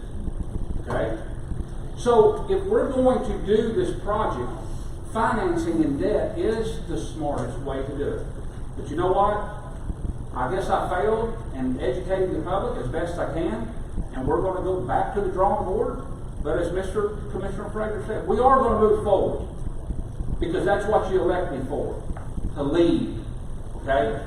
You elect them as your voice, but you elect me to have the vision and the energy to lead the county, and that's what I'm going to do.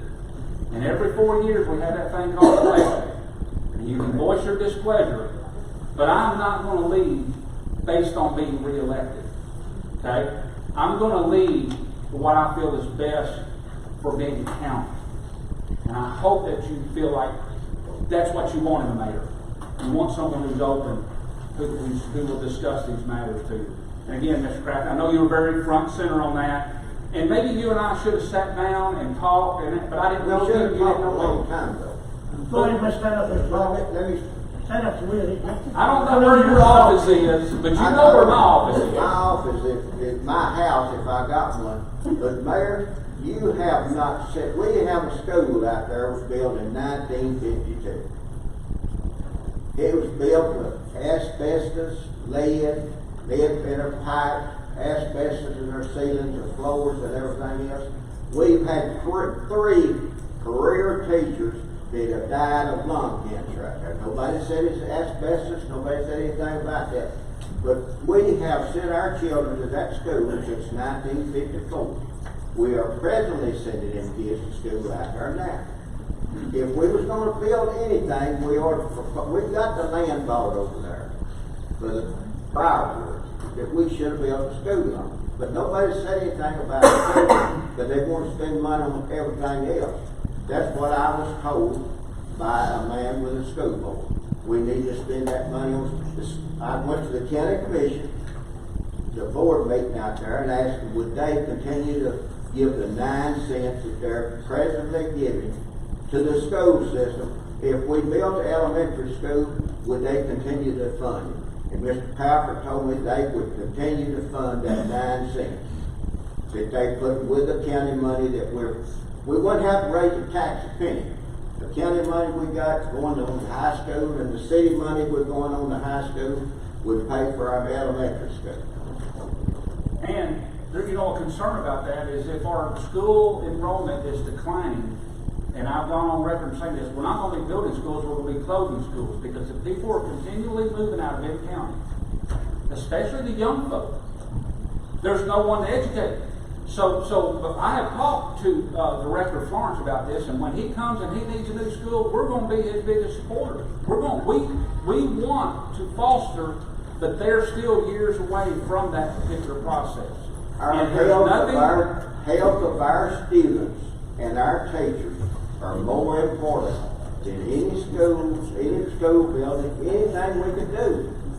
Now, we'll cross that bridge. This to you, Mayor. We'll cross that bridge. Cross that bridge when they bring it to us. We will cross that bridge when we're there. But keep in mind that Ford. Okay, I won't say one more thing. I won't say another word. That Ford building that you bought down there, I spilled a 5-gallon bucket of diesel fuel when I was CSC recycling. Now, the disgruntled employee called the EPA. It cost me $3,700 to have that bucket of diesel fuel cleaned up. That old Ford building down there is an environmental disaster. There's oil spilled all inside it. There's oil spilled out there on the ramp outside it. Oil spilled out back on it. There ain't no telling how much it's going to cost the county to clean it up. The best thing to do is close that building down and put the fairgrounds there and forget about building anything on it. And with that as part of the plan is to incorporate part of the county fair activities there. We've had environmental inspections of that site. And I beg to differ that spilling oil on a site is no more difficult to clean up than the oil that is spilled on Main Street going, a dump truck going down Main Street. It's part of the process that you do when you undertake your construction. That's why we hired the engineers. That's why we had the inspections run before we ever bought the property. We did our due diligence, and we're not going to run into the environmental hazards that you're probably claiming. But again, that's part of the process of construction. And we'll make sure we do it correctly. We'll do it right. When the day comes, when you dig the country, that we'll see. Okay. And again, like I said, I'm not arguing with you. No, I know what happened to me. I know for a fact that the oil is in there. There's tanks still in the ground from the Ford Motor Company sold gas out front out there. I was born and raised here. I'm 78 years old. I know. I believe me. We went through that. They took cameras and all that. But anyway, we'll make sure we do our due diligence on that. And I'll get your number before you leave, and I'll call you and make sure you're down there watching it whenever we do. I'll damn sure be there. Okay. You don't have to call me. I'm down there every day. But either way, I guess at the end of the day, we have heard hearsay, rumors, gossip, innuendo. We've heard it all. The best thing to do is sit where you're sitting right now, is to participate in our county meetings. To me, it's government is your best served when these 13 individuals serve the interests of the county. And we do our best at educating the public, we have town hall meetings, we have Facebook Live, we do everything that we haven't done in the past.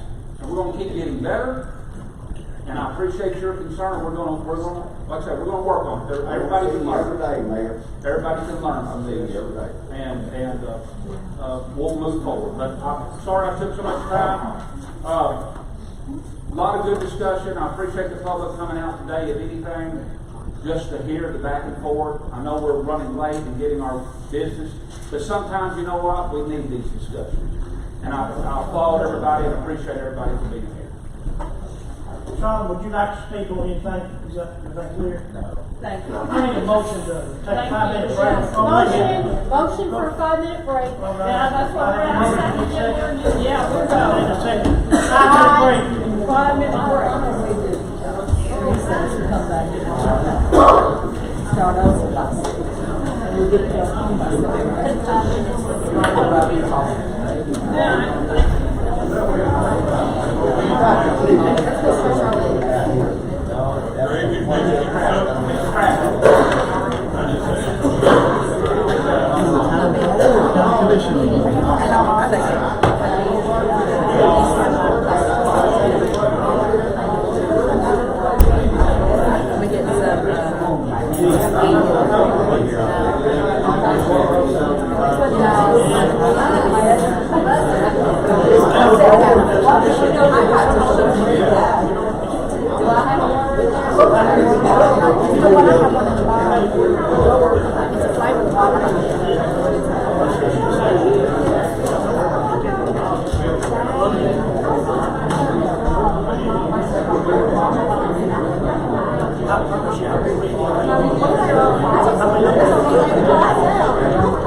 The chaplain's not even here.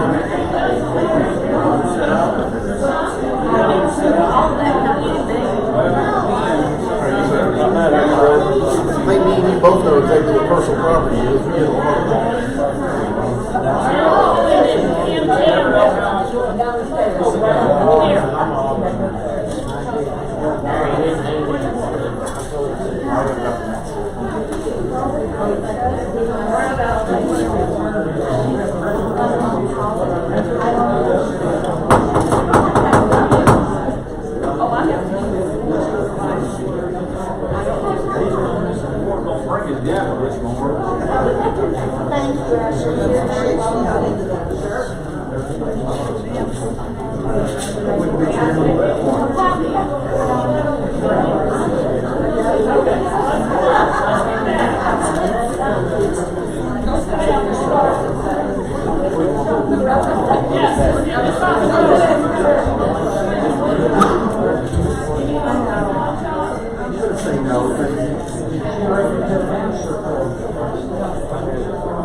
I'm not so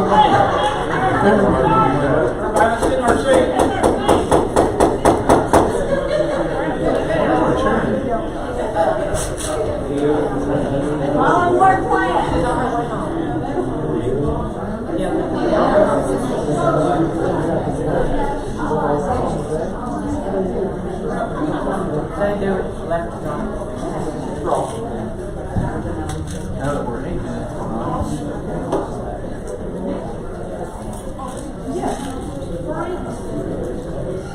Brenda, what she need, Bonnie? What do you need, Brenda? What do you need?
Back in order.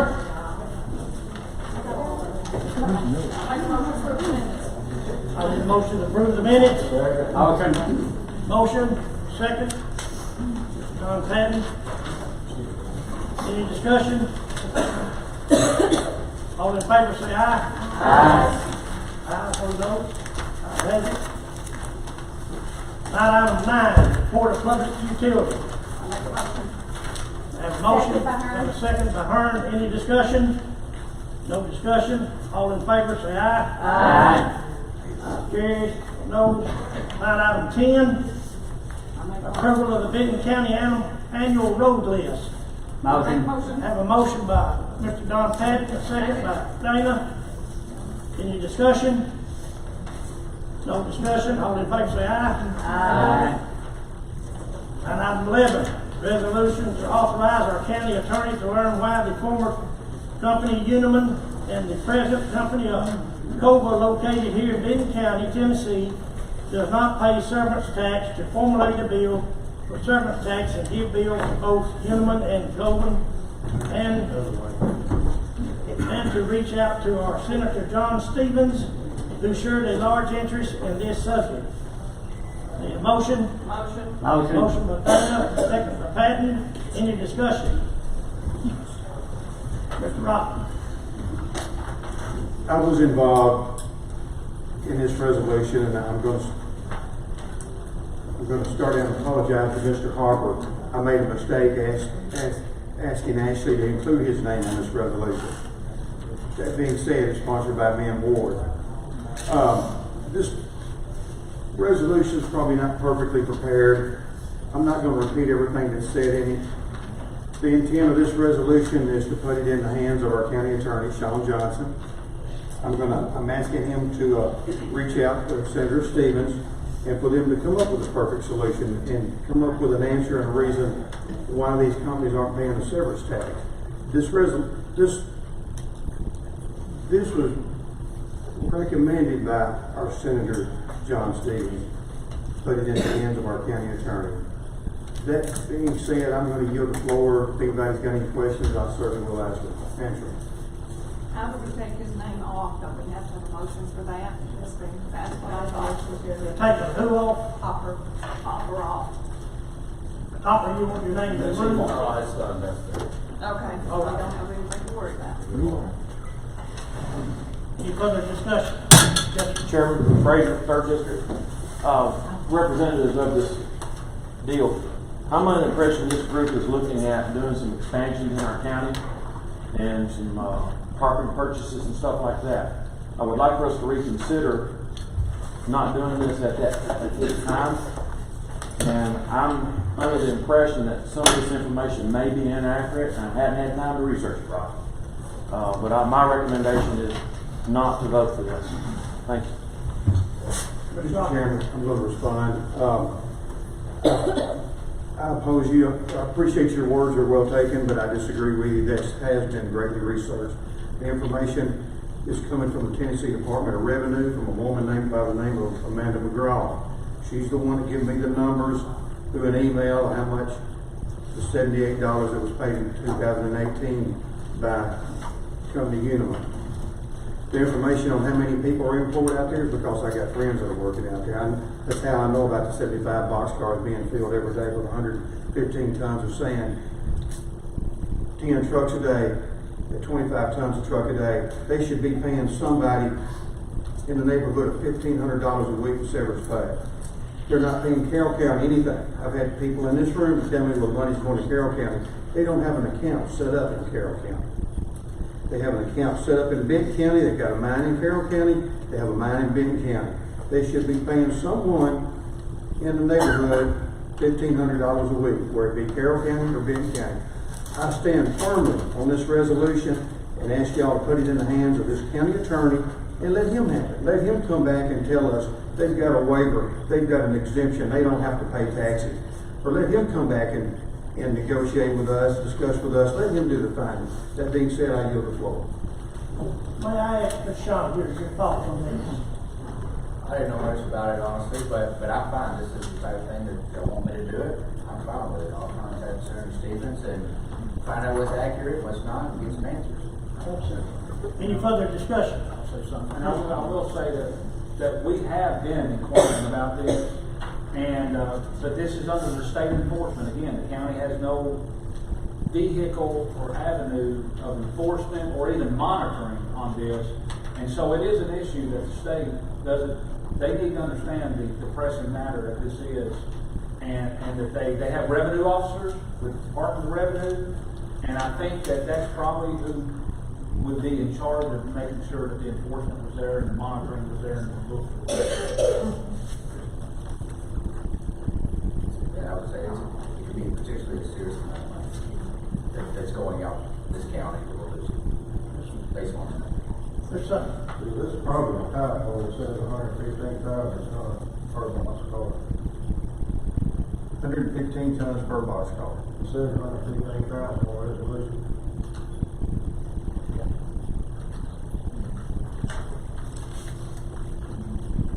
$115,000 tons per boxcar.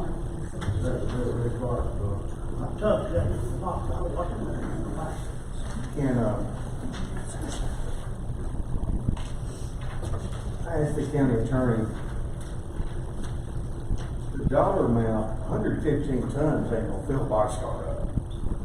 If you're asking me the question of me, it doesn't matter to me what number is in this. If you're appointing me to go find out the answers, I don't care what number it is. That's what you're telling me to go find out. Yes, sir, thank you, Mr. Johnson. I'm gonna say that, I made a mistake just now. I'm gonna say 115,000 tons is accurate. Well, we got a response from Mr. Johnson. He said, that. Okay. Motion. Okay, everybody, is there any further discussion? If not, just take a roll call vote on that. I'd say, shouldn't do that. You just need a voice vote. Attorney. It's a voice vote. Let me say one more thing. The truck will hold 25 tons of sand. The boxcar will hold 115. 115 is probably right. Good point. Probably more like it. Anyway, this couple area could be scratched, as the attorney said he was on it to. Yeah, I mean, y'all give me authority to go do this. You don't have to pay no matter how much you got. I stand corrected, thank you.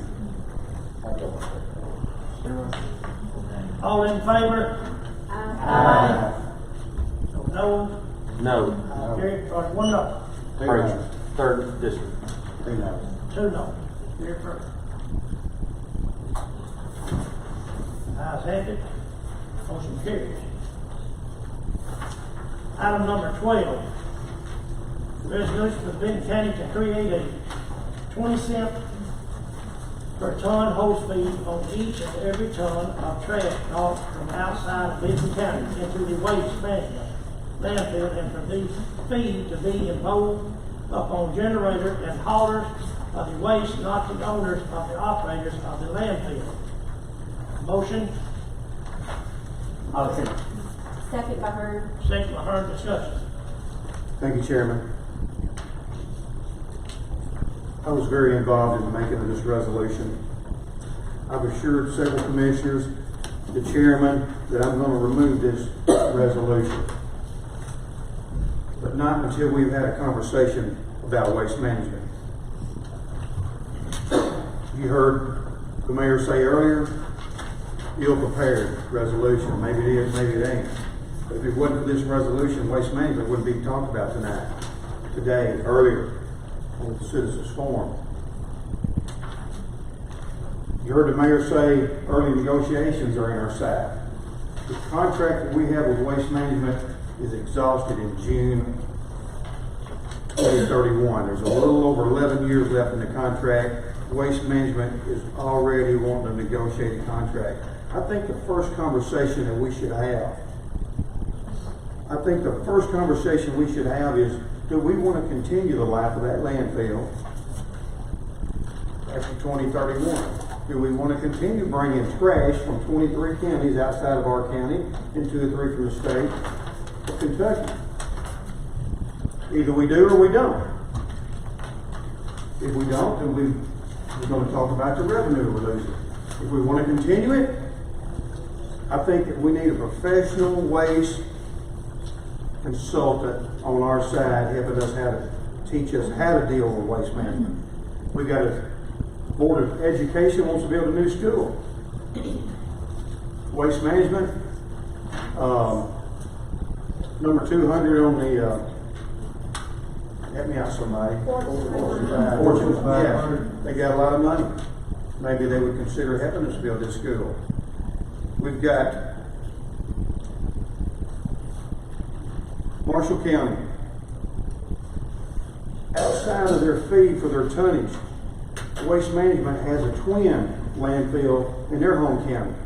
They give Marshall County $300,000 a year. This is to fund recycling.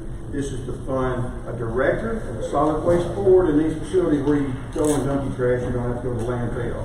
$300,000 a year they give this county. Rutherford County, much more heavier populated area than we're in. Population is probably 300,000 there. They bring in over 1 million tons of trash a year. $1.2 million their county is receiving off of trash. At the same scale, at the same fee we're paying. Ours is $1.20, theirs is $1.20. I'm not going to put a motion on the floor, but in the future I will have a resolution that I will strongly back. I want a resolution, and I want everybody to think about it, discuss it. I don't want anybody in this room representing me, including myself. I think it's bigger than the mayor. I think it's bigger than the solid waste board. I think we need a waste consultant professional advisor on our side.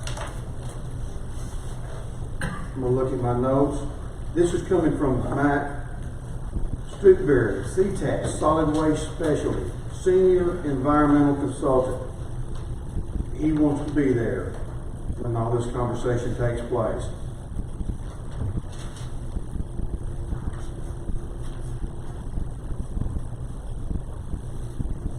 That being said, I'm going to yield the floor now. Thank y'all. Anyone would like to have anything further on this? Chairman, when this conversation's over with, I will remove this resolution. I won't ask you one time. Yes, I'm sorry, I just like to make one clarification when he mentioned Rutherford County. That is not a waste management landfill. Middle Point is run by the Public Services, so I just wanted to make that clear. thank you. This time, Rocky, you're pulling that, so we're gonna pull that Yes. out. Yes. Discussion has been heard, and it should wait very clear and what Yeah. we need to do. Thanks for the floor, Chairman. Thank you.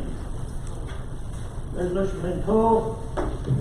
02, moves to line item 13, resolution authorize a continuous 5-year reappraisal cycle. I have a motion by Ms. Dana. Second by her. Second by her. Any discussion? No discussion. All in favor say aye. Aye. No, the ayes carried. Thank you. Line item 14, resolution reappointing Bonnie Evans to the audit committee for a 1-year term set to expire February the 16th, 2021. Need a motion? Motion. Motion by Don.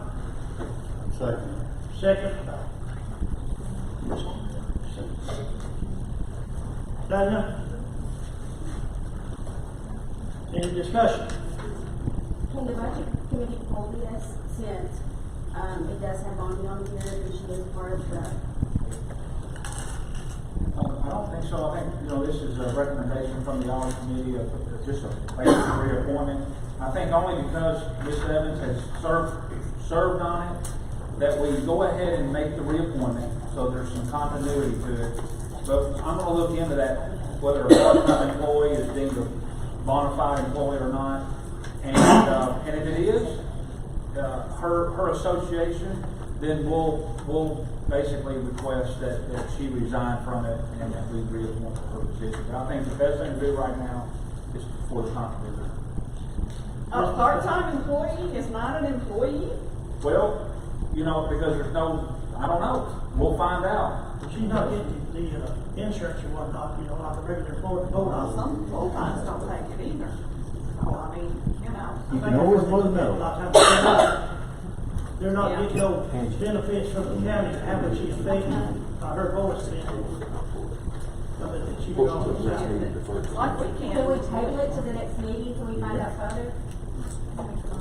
Yeah. Make a Make a motion. motion. Motion to table. Second it. Motion to table.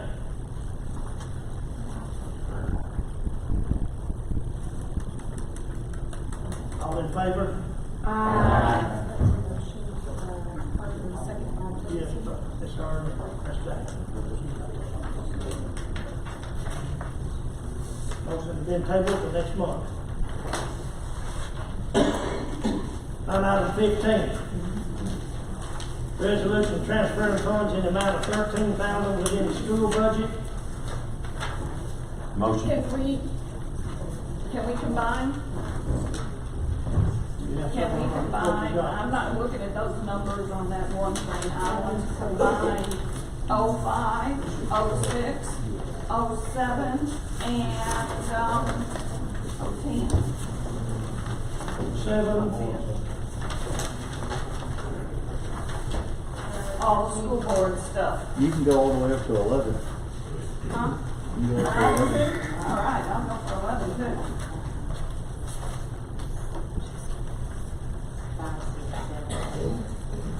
Can you say we get line of 5, 6, 7?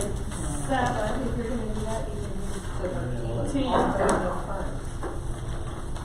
Yeah, you can go all the way up to 13. Resolution 13. All the way through 13, is that? Well, So now, 11. You wanna leave off the sheriff's department? 12 and 13. Those are all budgeting funds. Let's go for it. All right, we're gonna be going from line item 15 all the way to line item 23. 5 through 23. 5 through 23.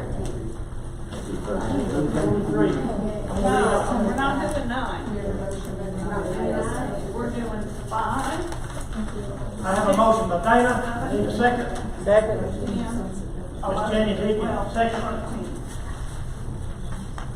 I'm gonna read each one of these right here, so you can go to it. Why would you not do 9? We're doing 9 too? 9 is drug money. Brian's money. All right, I go for it. Road money's going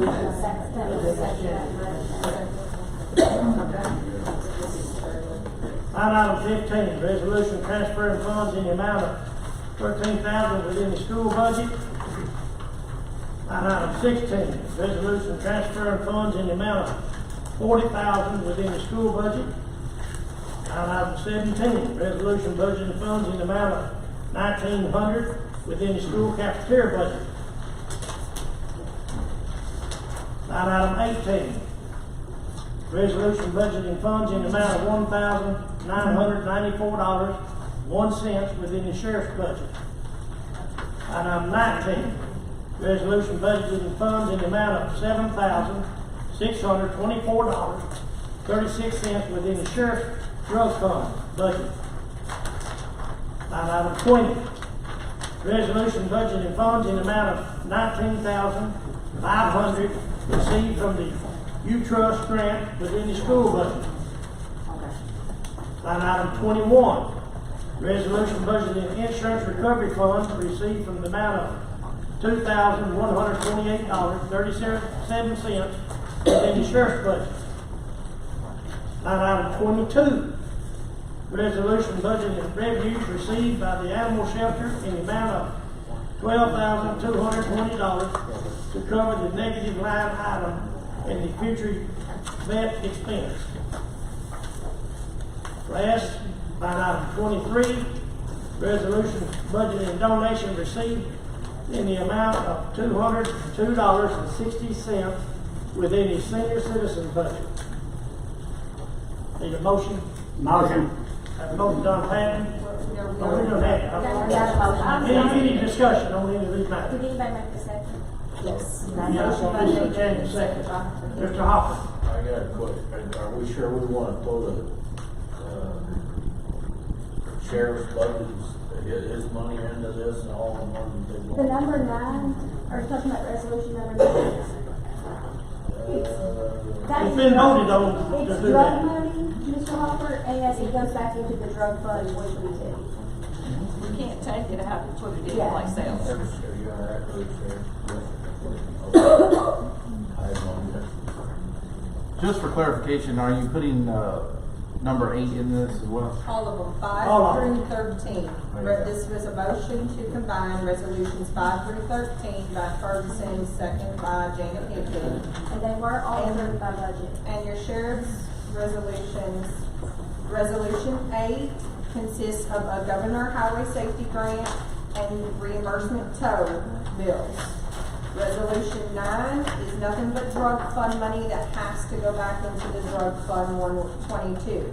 Then the, resolution 11 is insurance recovery funds that they receive for a vehicle for it to be repaired. All in favor? Aye, no noes, I'll carry. Line item 22, We have to vote on as combined. Yes. they are. No, we Oh, voted yeah, as I'm sorry. The motion to approve this. Motion to approve as combined. Motion. Motion Second by Dana, second by Eddie. Sorry about that. All in favor? Aye. Ayes, carried. No discussion. Now, line item 24. Resolution reappropriating and budgeting the balance of Gladys Ventura Estate Fund, which are restricted and left to the local animal shelter into this year's budget for the sub-fund reserve account in the amount of $81,509.42. motion. Have a motion by Dana, second by Don. Any discussion? And this is for the cat room, for the cats. Well, this is the total trust fund balance being rebudgeted into this year's budget. The cat room will cost, but $9,000. So this is not spending it, right? No, this is budgeting it, so we do have it in expenditures to cover the expense of the cat room addition and anything else that may come up. They haven't done any capital improvement, projects out there in at least 2 years, so we haven't necessarily needed it, although we still do, every fiscal year, we do still, reappropriate and rebudget into the sub-fund expenditures. For this year, we need it because they're doing a capital addition. Chair, Yes, sir. this, cat room that we're talking about, it didn't make it to the property, and I found out elsewhere. So we need to work on communications on these smaller projects, please. To the property committee. Property committee didn't know nothing about this cat room that I'm aware of. I agree, it should go to the property. But we can put the money into their account and then they take it to the property. Right, but he's just saying, he wasn't even aware that Right. it had been built, and he needs to. And cat do room work. addition is almost complete. This is handled by the trustees of the estate. And, I mean, granted, the project could still go through property, I wasn't aware of that, but, that project addition is almost done. You'll see the estimate, I guess you could say, in your supporting documents from PD Prime. We're projecting middle of February to have it complete. Any further discussion? If not, roll call vote, Ms. Warner. Angie Hearn. Yes. Don Patton. Yes. Dana Ferguson. Yes. Kenneth Miller. Yes. Rocky Preston. Yes. Clea Dye. Yes. Norman Frazier. Pass. Gary Fard. Yes. Yes. Sonny Hall. Yes. Bill Melton. Yes. Doug Vickers. Yes. Rochelle Hill. Yes. Janet Higdon. Yes. Roseanne Ward. Yes. Ronnie Hopper. Yes. Mary Powers. Yes. Ward Plan. Yes. Anyone wish to change their vote? Motion carries.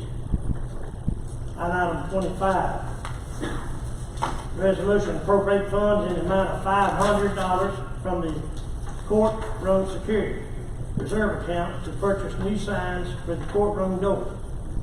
Motion. Got a motion by Dana. Second. Who's second? Mr. Sonny Hall, second. Discussion? No discussion? Roll call? Angie Kern. Yes. Don Patton. Yes. Dana Ferguson. Yes. Kenneth Miller. Yes. Rocky Crescent. Yes. Leah Dyke. Yes. Norman Frazier. Yes. Gary Fur. Yes. Sonny Hall. Yes. Phil Melton. Yes. Doug Vickers. Yes. Michelle Hill. Yes. Janet Higgins. Yes. Roseanne Ward. Yes. Bonnie Hopper. Yes. Mary Powers. Yes. Ward Plan. Yes. Anyone wish to change their vote? Chairman, point of information. Yes. Looking at the note on this resolution, not until after we started taking the vote, looking at account 101-58120, I couldn't find the line item 317. Actually, is that? Data processing services. Yes. Well, even if it's not in the budget document, we would add that line item. We would Okay. add that expenditure.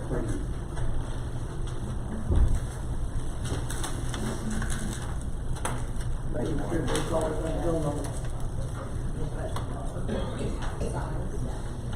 Motion carries. Line item 26. You're supposed to announce the vote. It carries. Okay. You have one pass, right? No. One absent. Fraser, he passed. Before that. I'm so sorry, I guess I'm kind of confused, where are you referring to? Because that resolution for courtroom security? When you were talking about adding on? Can I show you that? Sure. Line item 26. Resolution appropriating funds in the amount of $1,000 from the unassigned fund balance to cover the annual maintenance and software support for the data processing equipment that was purchased by the previous three-star grant. Motion by Dana. Second. Second by Jenny. Any discussion? This is new money. We have new money. No discussion. Just wanted to roll call vote. Angie Kern. Yes. Don Patton. Yes. Dana Ferguson. Yes. Kenneth Miller. Yes. Rocky Crescent. Yes. Leah Dyke. Yes. Norman Frazier. Yes. Gary Fur. Yes. Sonny Hall. Yes. Phil Melton. Yes. Doug Vickers. Yes. Michelle Hill. Yes. Janet Higgins. Yes. Roseanne Ward. Yes. Ronnie Hopper. Yes. Mary Powers. Yes. Ward Plan. Yes. Anyone wish to change their vote? Motion carried. Moving to line item 27, appointed notary. I have two. Wait, yeah, go ahead, go ahead. What am I doing here? Nothing, I almost let it get away from me. Go ahead. All right. I have two. One of them is Miss Dana Holland, or Diana Holland. And the second one is Rita M. Haslam. Motion, Frazier, third. Motion, Frazier, second from Dana. Chair. Any discussion? Chair, I have to pass on this with sunshine law. Well, Miss Rita works for me. Whatever. Transparency, that's the word I'm looking for. You got it either I wish way. you could say that. All in favor? Aye. No, ayes carried. This one. Line item 28. Any other business? Chairman. Yes, sir. Rocky. There's been a resolution put out in front of everybody. I want to thank Ashley for her hard work in getting it prepared. I bring it up under any other business. It's a continuation of a resolution that came up in January 2019, a year ago. The resolution is concerning the lake acreage in Benton County.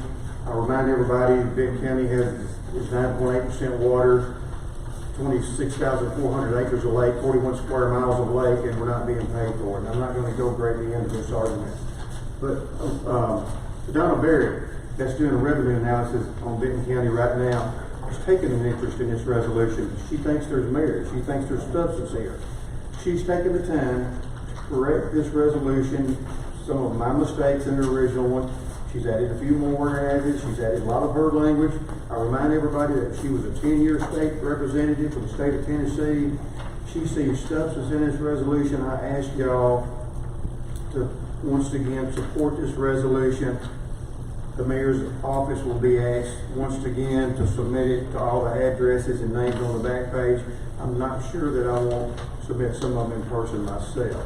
And so I'm going to yield the floor unless somebody's got a question.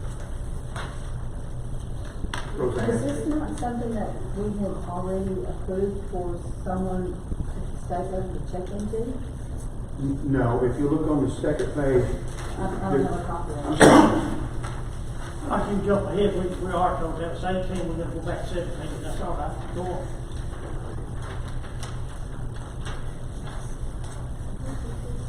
We did not do something about We did this this and in- we sent something into Nashville? Yes, I'll answer that. Okay. January a year ago, this resolution was sent to Bruce Griffey, John Stevens, Mark Green, Marshall Blackburn, Lamar Alexander, the Association of Tennessee Valley Governors, Tennessee Advisory Commission, and Tennessee Valley Authority Board of Directors. Donna Barrett told me, she says, Rocky, don't send another resolution like that, there's too many mistakes in it. We'll blame that on me. I can write a letter, but I can't spell good, punctuate real good, so she's made the corrections in it. It's good to go now. And I'm asking y'all to once again support this resolution, and let's once again send it to those bodies of people again. What was our response from the first one that was sent in? None.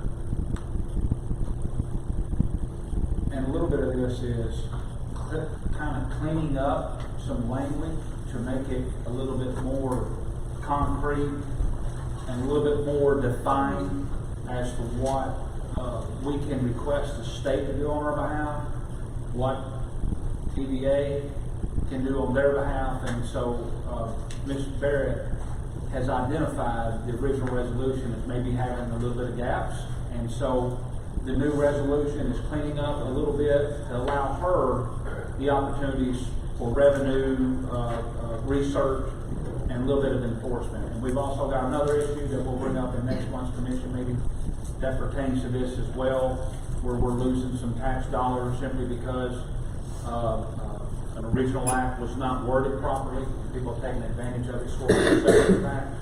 So she's actively engaged in putting a little bit of teeth to the resolutions that we pass. Ms. Dunn. I would like to table this to next month, and my reasoning behind this, I got this 5 minutes before the meeting.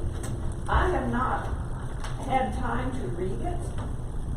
I think it's a good one, but I also think that I need to have time to read it.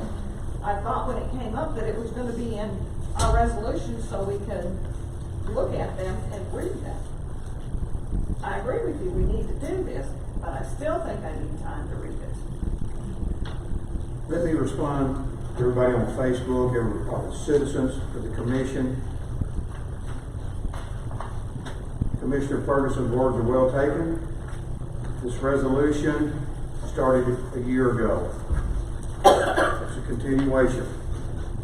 That being said, TVA is not the bad guy. TVA gave the state of Tennessee last year $352 million because they don't pay property taxes. This money is to be allocated to the counties and the cities, all of them in the state of Tennessee, for their TVA footprint in our county. The General Assembly, the state lawmakers, decide how this money is allocated. They hold 68% of that $352 million at the state capitol. They take the other 30-some-odd% and they divide it among the counties and the cities. We're not being paid for our lake acres. 26,400 acres of lake we're not being paid for. As far as I'm concerned, and I've got a high school education, and nobody showed me where I'm wrong yet. The TVA Act, written in 1933, the United States Congress, says those lake acreages are to be included in the state formulas. It's as simple as that. There's nothing to be scared of here. I think we need to quit leading by fear and how it might affect us down the road in future situations. I think we need to go forward with this resolution. That being said, I'll yield the floor and turn it back over to Dana. I'm not afraid of this. I think it's a good thing. I'm stating that it needed to be in our package so we could read it beforehand. Okay. That's all I'm stating. Well, I had a chance to read it just before we started the session, and I think we're voting, go ahead and vote on it tonight. I would just like to make a statement that in the previous resolution that was sent to Nashville, I know this is not in writing and it's not rumored, but I was told that this could also hurt us, that we could lose acreage, that we needed to think about that. I'm not scared. Okay. I'm not afraid. I hope it doesn't, and I'll support it, but I do want you to know that I Got was something told that I'm it gonna could read to backfire. All of us have an obligation and responsibility to act on behalf of our citizens without regard for our personal or professional gain. Time for action is upon us. Affirmative action, saying I'm working on it, that's behind us. It's time to take action. Leaders listen and leaders act. I'm going to give the floor again. I would also interject that on that language, basically what it says is that TVA can pull their money if they're done. That technically they're not bound to provide that money. It was a gentleman's agreement that they would provide that as compensation. The problem on this level is not TVA paying the money, it's the state allocation of that money where it is. And from our discussions with our state officials, is that they know that there's teeth to this and there's some validity to it. There probably will be some trade-off. But as far as the language of this resolution, it's Ms. Barrett took her time to go back to the original one with her 10 years experience as a state representative to be able to write it correctly from our standpoint. And I believe she proposed it only because the legislature only takes up particular issues in the month of January and February. And then when they get to March, they handle different issues. So to be able to get it on the docket to be discussed by the legislative committees, we lose a little ground in our delay. So by passing and sending this up to the state now, we are able to get it into their committee discussions. And that's all it is. I mean, it's our job to go up there and probably lobby a little bit more, and Commissioner Preston and I will make those trips. Anyone's welcome to go with us. But we have to kind of get on their docket to be discussed, and that's why Commissioner Preston submitted this kind of at a late hour. Is that she came to us and said, y'all need to get this done, now. Or we may have to wait another year before we can actually get to the legislature. Well, I support it, but I just wanted you to be aware of what I was told, and it could have been due to the wording in the other resolution. Ms. Mayor? I make a motion that we pass this resolution. Ma'am? I make a motion Stand by. that we pass this Who's resolution. had his hand up for a while? I don't know where we're at in this process because I didn't hear it brought onto the floor It hasn't correctly. been. But when the Is that time, other business? okay, when the time comes, I scored one of these properties or resolutions early, Rocky. I mentioned it to Rocky. I have an amendment to be considered, not to knock Ms. Barrett, but where it says re-examine could be anything. It's not specific, as that petition was not specific.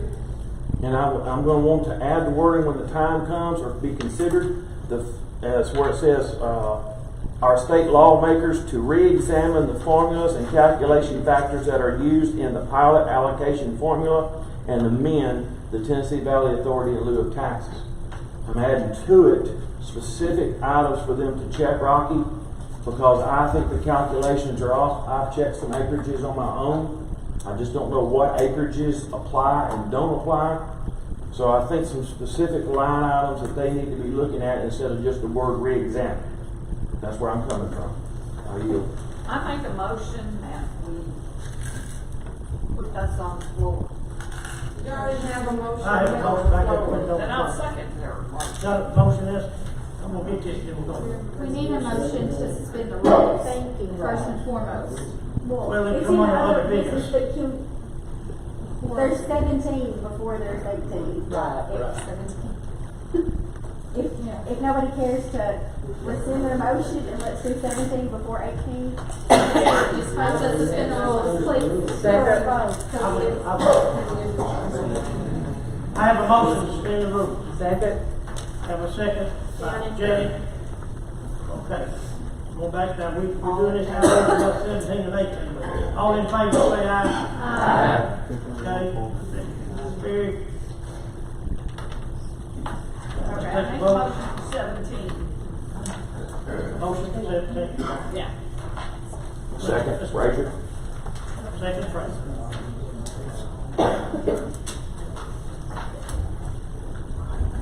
Let's go back to 18. Discussion on which. She just made a motion for resolution 17, and Frazier seconded, so now you're at discussion. Discussion on 17. Could you read it for the benefit I of the will. audience, please? I will. Thank you. Whereas the Benton County Circuit and General Session Court will have several jury trials coming up in the very near future and through the month of June. And where the courts have already had more jury trials this year than originally budgeted for and anticipated. Whereas it will be necessary to appropriate the funds of $10,000 from the unassigned fund balance within the general fund budget to appropriate the expenditures account in order to pay for the jury Regis fee for the remainder of the fiscal year. And this is new money. This is new money. I have a motion, second, and this roll call. There's no discussion. No discussion, roll call. Angie Kern, Yes. Don Passon, Yes. Dana Ferguson, Yes. Kenneth Miller, Yes. Rocky Preston, Yes. Leah Dyke, Yes. Norman Frazier, Yes. Gary Fur, Yes. Sonny Hall, Yes. Bill Melton, Yes. Doug Bickers, Yes. Michelle Hill, Yes. Janet Higgins, yes. Roseanne Ward, Yes. Ronnie Hopper, Yes. Mary Powers, Yes. Ward Plan. Yes.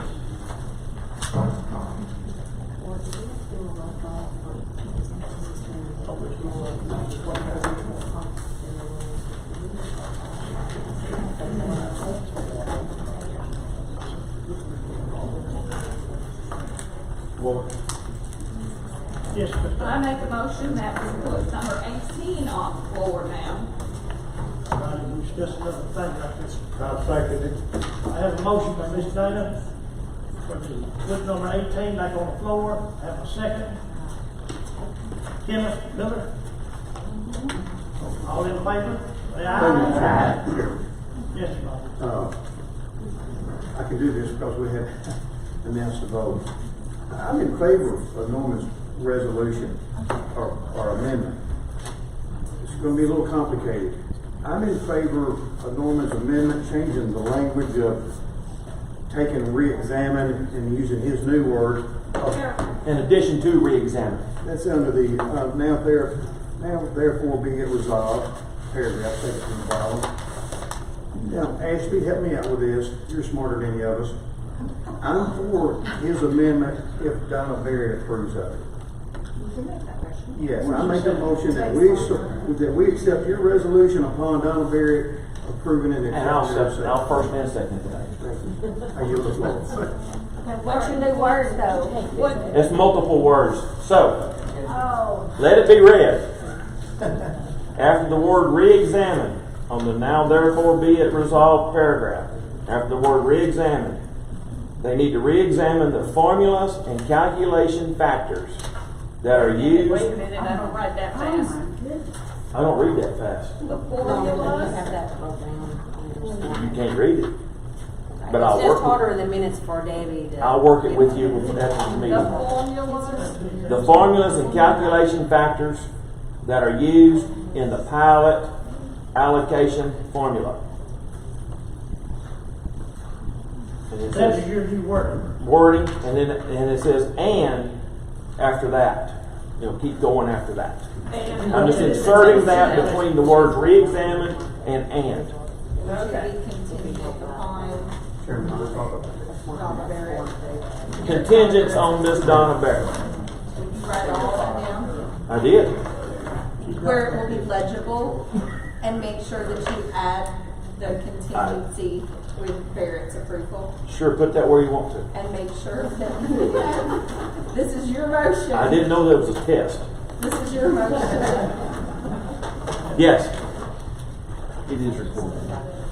And this is provided that, Barrett. that very change. That's correct. Okay, now we have to vote on motion as amended. Thank you, Dan. Great, that's all. Resolution 18. On the amendment. Need a vote on, that's recommended by Ms. Ferguson, or Mr. Fraser. The wording that you put in. That's correct. We vote on. Yeah, as amended, as It's amended. Now we have to vote on it. Need a vote. Right. You don't do a roll call on that? Then it's- Oh, it should be this just on. is just good enough. All in favor? Aye. Ayes. I hear no noes. Now, I make a motion to, approve this as amended. I'll second. And she A seconded. motion by Ms. Dana, a second by Angie, to approve as amended. All in favor? Aye. Aye, I hear you. No. Thank you. Thank you.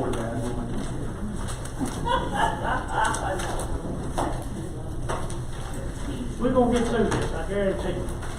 I heard it. They ain't heard of that music, let's get one more, I need a motion to adjourn. Mayor wants to speak one more. You can get out of here. Too late. No, ain't no second on it. We're not voting now. I just want to thank the public for being here. This is great participation. This is something that we don't do at the county government enough. And that's just good old discussion. Sometimes we need these like long meetings.